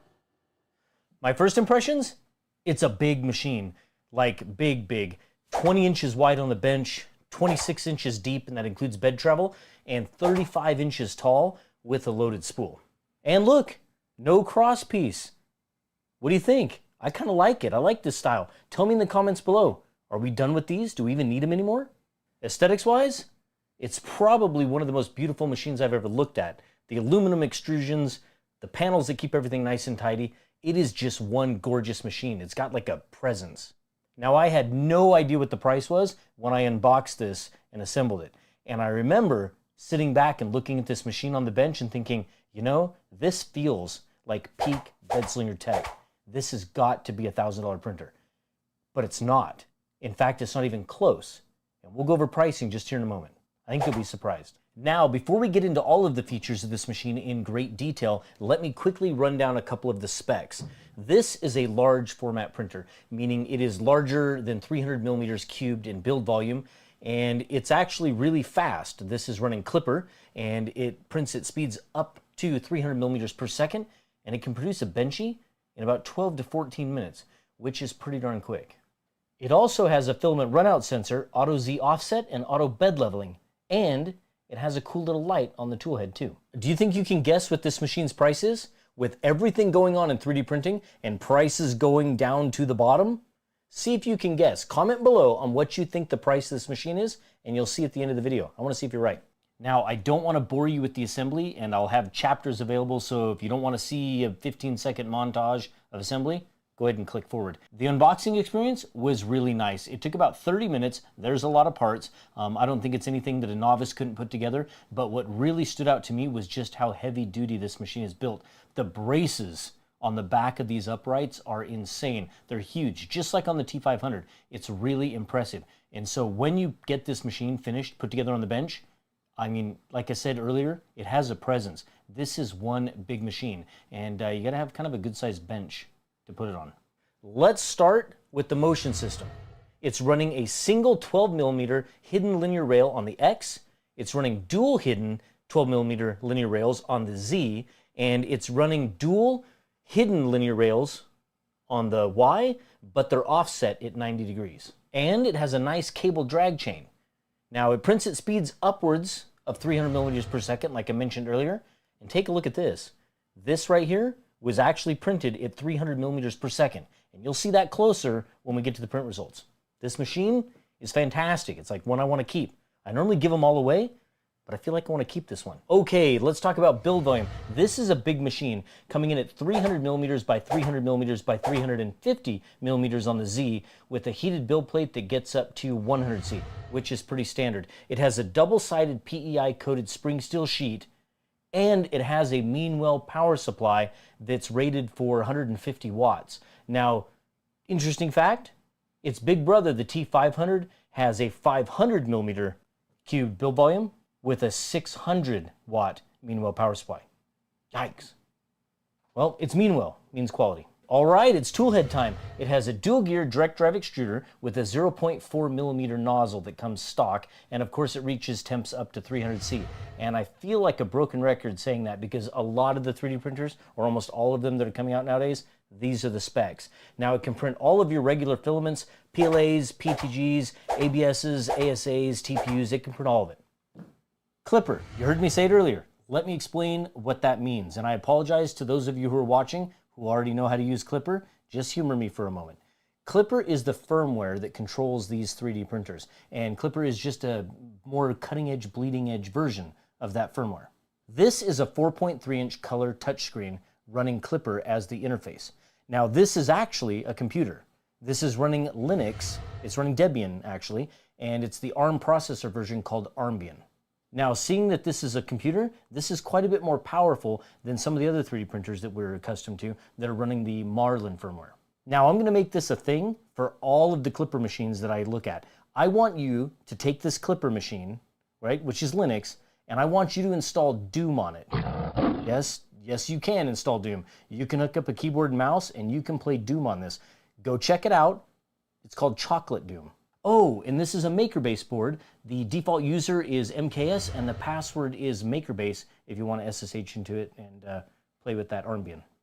And if you need help installing Doom, or you want to show off what you've done, join our Discord. I'll have that link on the screen, and in the description, we'd love to see it. Seriously, I want to see it. I want to see all of these Clipper machines running Doom. All right, now that that's out of the way, back to business here. Now, because this is Clipper, the moment you connect this to your wireless network, you're going to have a web management interface that appears. So you'll be able to take the IP address from the interface, put that into your web browser on your mobile device or desktop, and you're going to be able to remotely manage and monitor the machine. Now let me caution you, this is really important. By default, the Fluid interface, that's the web management interface, on this particular installation does not have authentication set up. So the moment you turn on Wi-Fi, anyone on your network can do really bad things to this 3D printer through that web interface. So I'm really going to recommend that you go into that interface, you go down to settings, go up to authentication, then add a user, type in a name and a password, and secure this machine. I'd also probably change the MKS password, the SSH, just so no one can mess with you. Slicing is important, and we have some fantastic slicers in our industry. We have Idea Maker, we have Prusa Slicer, we have the Bamboo Studio, we have Orca Slicer, right, which is the popular one right now. But Comgrow has their Comgrow Slicer, which is basically a reskinned version of Cura. I'm not a big fan of Cura, mostly because I just don't have a lot of experience in it. But there is an Orca Slicer profile for this machine's big brother, the T500. So I imagine the moment that these machines end up in the hands of the general public, there will be a T300 Orca Slicer profile.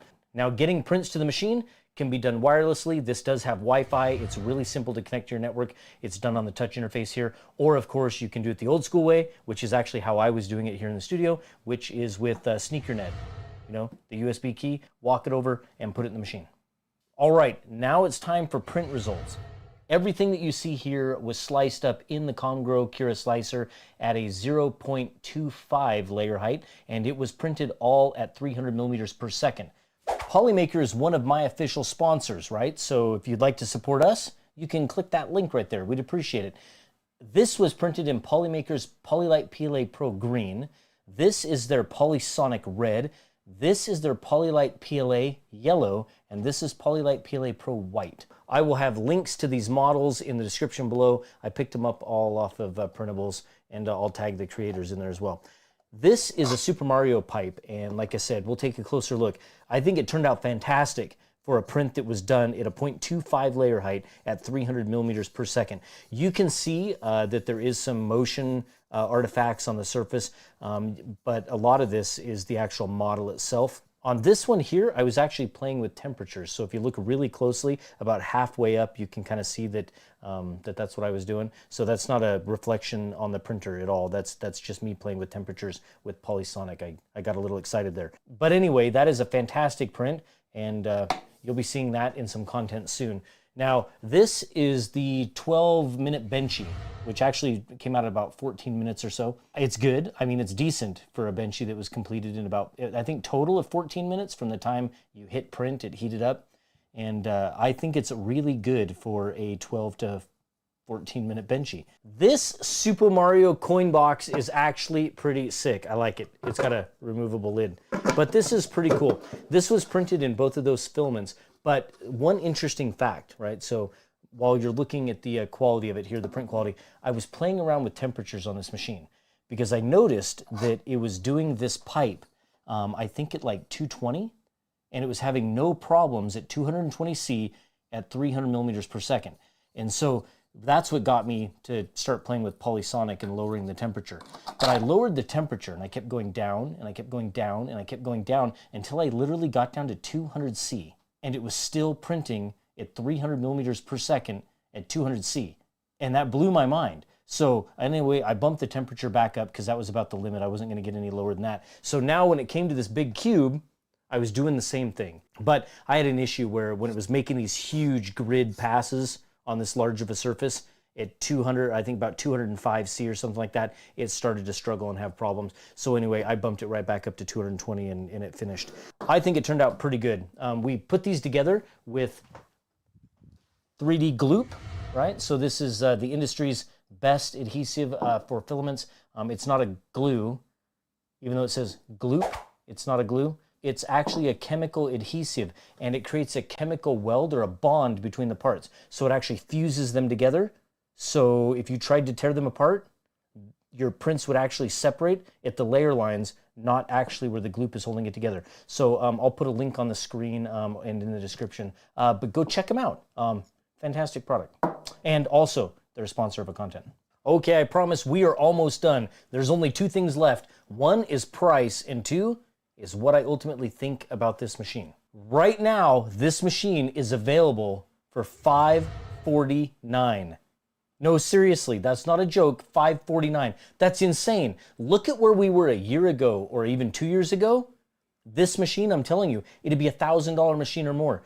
$549. And I'm being told that there's coupons available. You'll have to look in the description. I'll update it when I find out exactly how you get one of those coupons. But I'm being told that there's $100 off coupons that make this a $449 machine.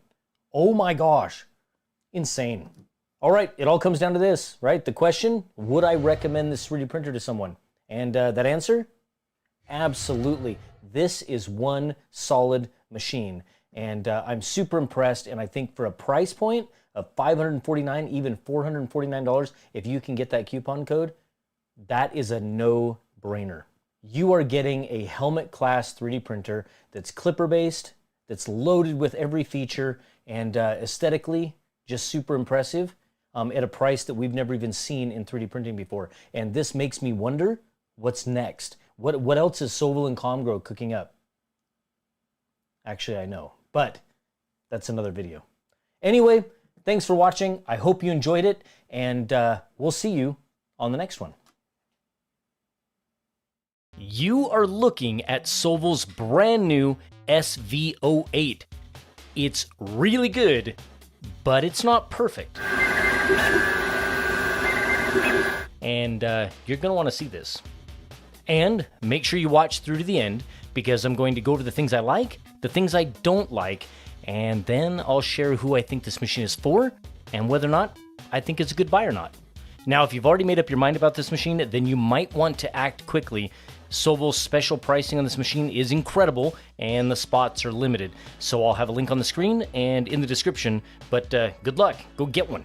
All right, and back to the machine for those of you who are here and haven't made up your mind yet. There is a lot to cover, and I know a lot of you are excited, so let's just get right into the details. For all intents and purposes, you are looking at a 350mm Voron 2.4 without all the time and tinkering needed to get good prints. You are getting a 700mm per second capable speed demon shipped right to your front door that is ready to go from boxed to printing in about an hour.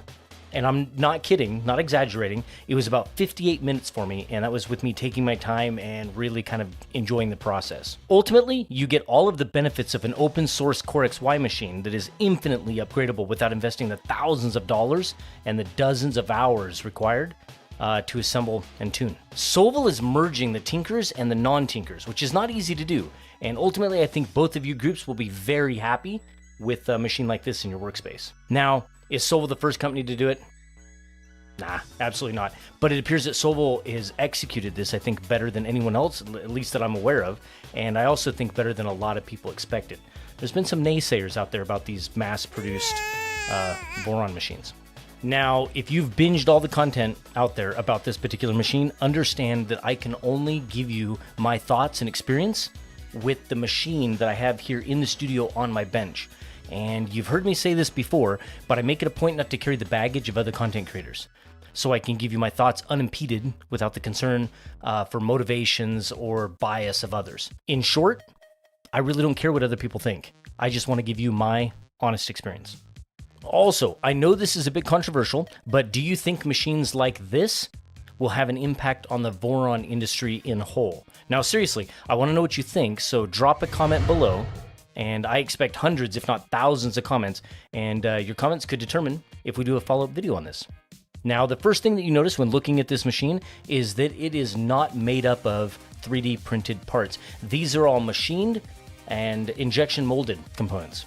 Now, looking closely at the machine, it's obvious that building a mass production Voron isn't a quick process. This was a long time in the making. In fact, the details of this machine were shared with me last year, and it's been in beta testers' hands for quite a long time. Assembling the machine starts with a fully assembled and wired base that comes nice and square from the factory and ready to receive the corner pieces and top plate.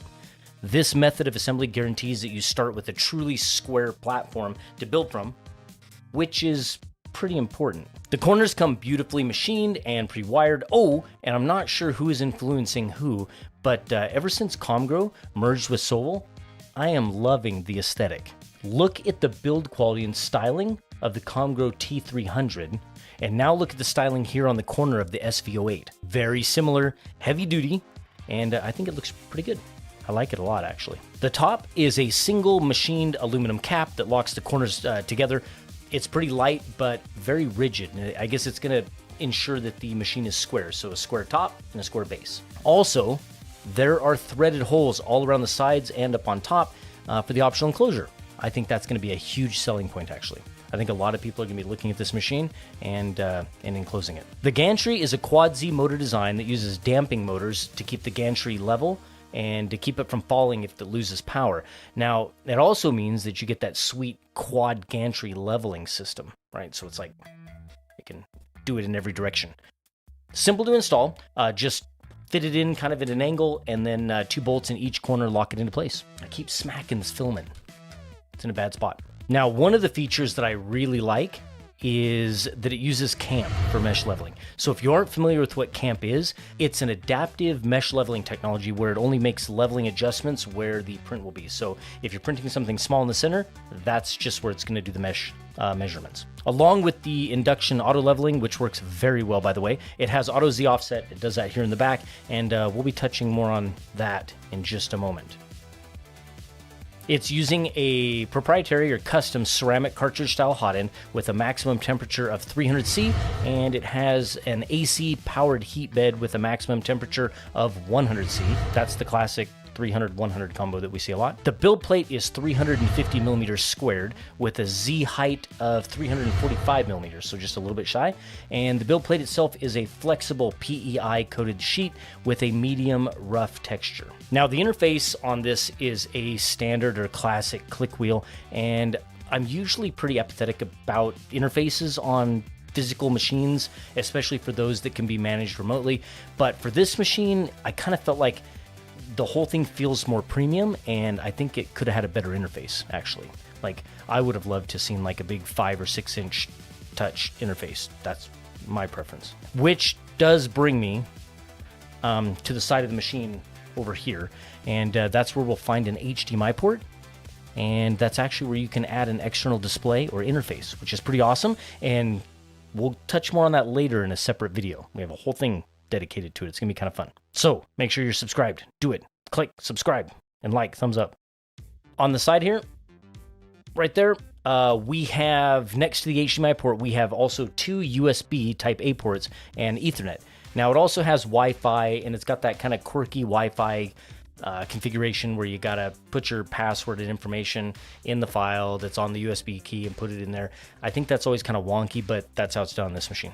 Now, as for slicing, you fans of Orca Slicer, you will be happy to know that there are Orca Slicer profiles from day one. Now, I was provided some default kind of profiles for Orca Slicer when I picked up the machine, and I had to make some custom adjustments like speed, jerk, temperature, and other settings to make it work the way I wanted to. I think that they were a little bit lacking in the default profile department, but that information has all been passed off to Sovol, and Sovol's working on them. So I'm positive that by the time you get this machine in your hands, you will have some fantastic profiles for a slew of filament types and brands. Of course, it uses Clipper firmware, right, for speed, and that means that you're going to get that standard Clipper remote management web interface, which means you're obviously going to be able to manage it from a web browser, and also you get that sweet camera mounted there under the gantry, which is kind of cool. Okay, so now that we've covered most of the features, let's talk about the good points, the things that I kind of really like about the machine. First, if you are a proponent of open source, then you will be thrilled to know of Sovol's commitment to open source for the entire machine, right? As well as their support for the Voron design team, and that with every purchase of the SV08, Sovol will be making a donation. In fact, did you know that Sovol has already done a pre-donation, right, ahead of sales to show their commitment? Pretty cool. Another thing that I really like was the assembly.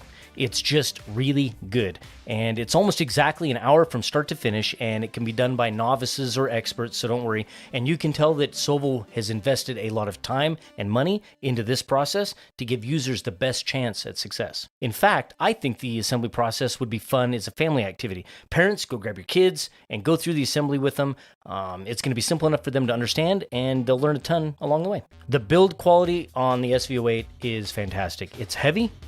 It actually has a cool little handle on each side that's engineered into the base, makes moving it a lot easier. I love that, because here in the studio, we move printers a ton, so I guess that's a good feature for us, but I'm sure you'll find it handy too. The custom extrusions and machine components really give it a premium feel. I kind of mentioned that before, and the cable management is really nice with as much wiring as possible, cleanly locked into the extrusions and out of the way. Last, the cooling is just really good. It's loud, but when you move a lot of air, that's expected. So overhangs and bridging has been great, so props to Sovol on getting cooling right. Now let's talk a little bit about the bad.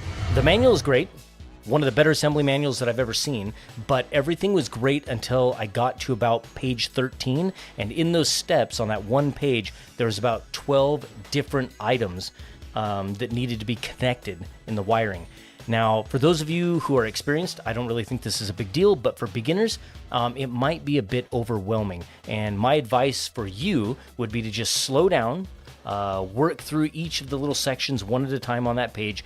And a recommendation for Soval would be to break that page out into several pages with the proper graphics and verbiage to get people to understand exactly what they're connecting and why. Okay, next, the spool holder. It's just bad. It didn't work for me. Look at this. It's just cheap, really cheap. Every time I used it, it unspooled over the edges of the spool. It tangled probably good 4 or 5 times in a row. And so I ended up just removing it completely, putting it here on the bench, and I used a Prusa Mini spool holder, and I have lots of them laying around. And I'll even include a link in the description below. You can go and print these in some PETG and with some, I don't know, skateboard bearings. What are those, 608s? And print it yourself and have a much better spool holder, one that's just not going to cause print failures. And another negative is the power supply fan. And I know the creators had mentioned this before, and I confirmed that I validated it's loud, like annoyingly loud. It had a bit of a whistle to it in the beginning, but that seems to have faded over time. Not quite sure why. But it's definitely not a machine for those of you who might be sensitive to fan noise.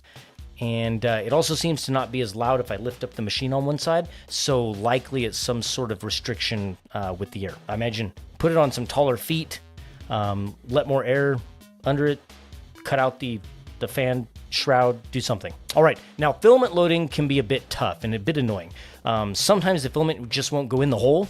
So I end up needing to double cut the angle on the end of the filament. So instead of a single cut, you kind of got to give it a good taper on each side. All right, Z offset. This is a pain point, and it's something that could be so much better. The default calibration for me is just a tad bit high for Z offset, and I needed to adjust it after the print starts, and I had to do it by about a 0.5 millimeter. It doesn't appear to save the changes for me between power cycles on the machine, so you'll need to make sure that it is correct after starting your prints just to be safe. Now, Soval is aware of the issues with the Z offset, and we've been told that's something that should be fixed, and hopefully it's fixed in the machines that you get. And it's nothing serious, right? So it's just software, firmware. Pretty easy. Now, bed adhesion on this machine is not the best. It's not the worst, but it's not the best. I'm not exactly sure why, but I have a stack of failed prints that all had to do with bed adhesion on clean build plates. I washed and scrubbed the build plates several times, but ultimately I settled on TH3D's bed cement right here, not sponsored. They sent this over months ago, and it worked out really, really, really well. I just put a thin coat all over the whole build plate, and everything stuck. So I'll have links on the screen and in the description. You should go check it out. Also, really quickly, let me read you what it's formulated for.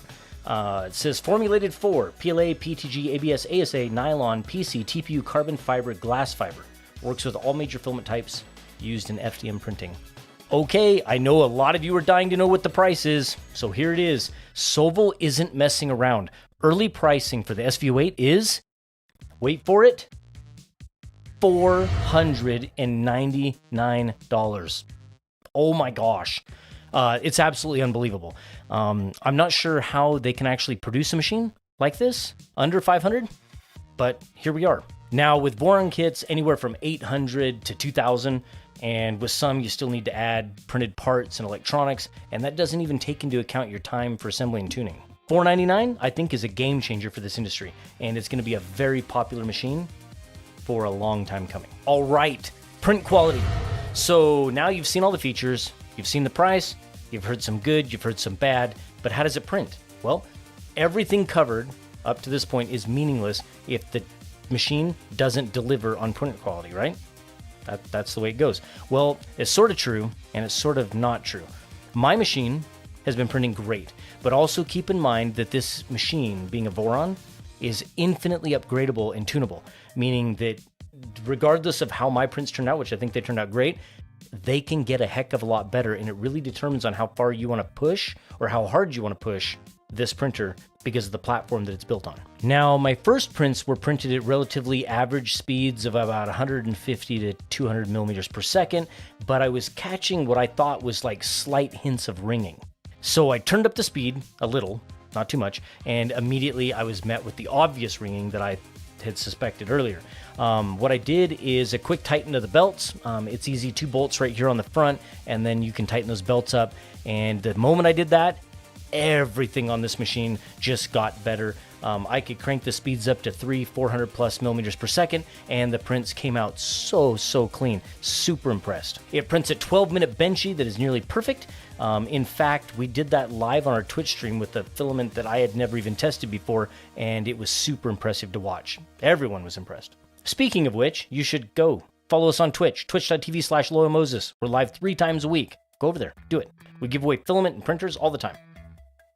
Go. I put several spools of filament through this machine, and other than the adhesion issues that we talked about earlier, it's been super reliable.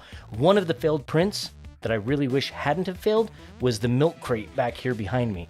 And that was printed in Matter Hackers Thrifty PLA Plus. Thank you, Matter Hackers, for sending that over to us, by the way. Hold up, I am on my way. I'm in motion.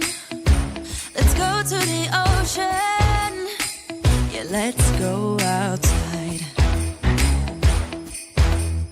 We can hang out on the beach without freezing. Yeah, isn't that amazing?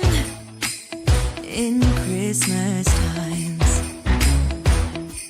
we'll be chilling and having a good time. Doesn't matter if the snow is falling or the wind blows and the rain is pouring. It will always be Christmas in my heart. But this year I wanna hang out with my friends and family, making angels in the sand. You ready? Doesn't matter, it is Christmas in my heart. And I can promise Santa's coming to visit. No, he wouldn't miss this in Christmas times.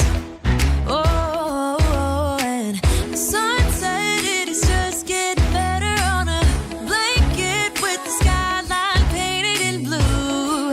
Ooh, yeah, that's what we do.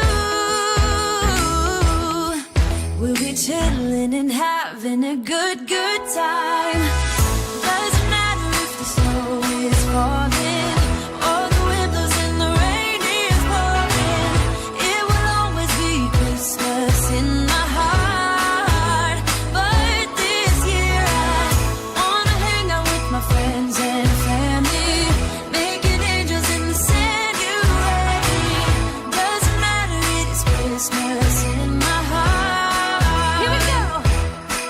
All right. Dance, dance, now this Christmas, we're gonna dance. We're gonna dance, dance, dance, come on. Dance. We're gonna dance, dance, have a good time. Dance, dance, all night long. We're gonna dance, dance, and have a good time. I think Santa's gonna come and join us in this song. Doesn't matter if the snow is falling or the wind blows and the rain is pouring. It will always be Christmas in my heart. But this year I wanna hang out with my friends and family, making angels in the sand. You ready? Doesn't matter, it is Christmas in my heart.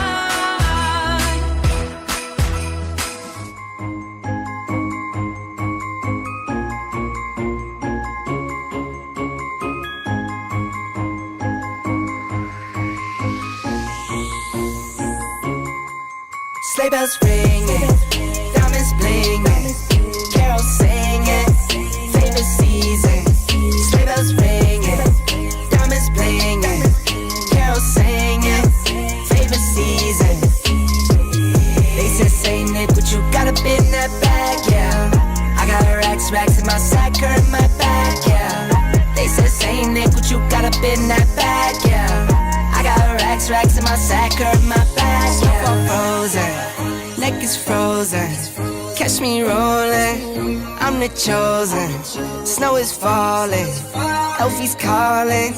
Check my list twice, most of y'all done.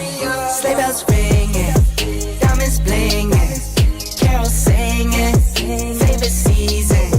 Sleigh bells ringing, diamonds blinging, carols singing, favorite season. They say Nick, what you got up in that bag, yeah.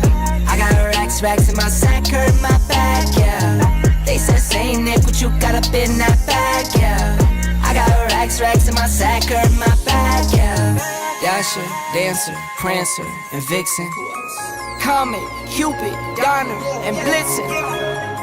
No, I can't forget about the one with the red nose. When I fly high, my sleigh still stay 10 toes. Bring the beat, bring the cheese, bring the cheese. Put the lights up, 'tis the season. Need no Grinch types, no Ebenezer. Don't believe this, y'all need Jesus. Sleigh bells ringing, diamonds blinging, carols singing, favorite season.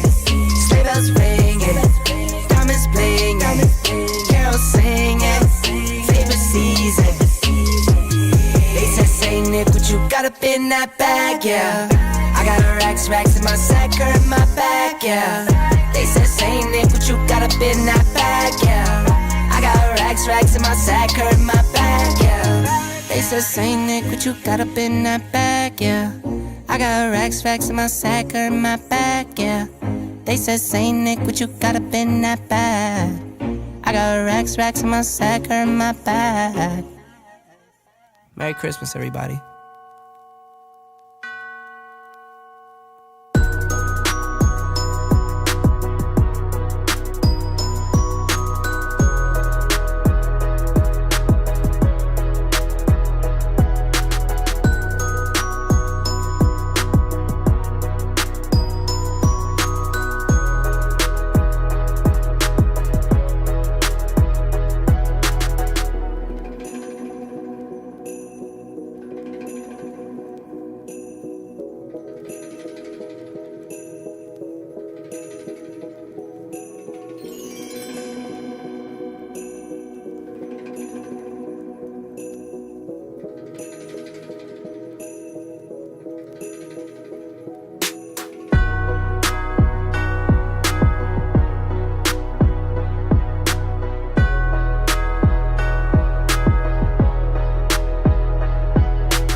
Welcome to the studio. This is one of the very first production Snapmaker U1s to come off of the assembly line. In fact, this one came express from China directly here.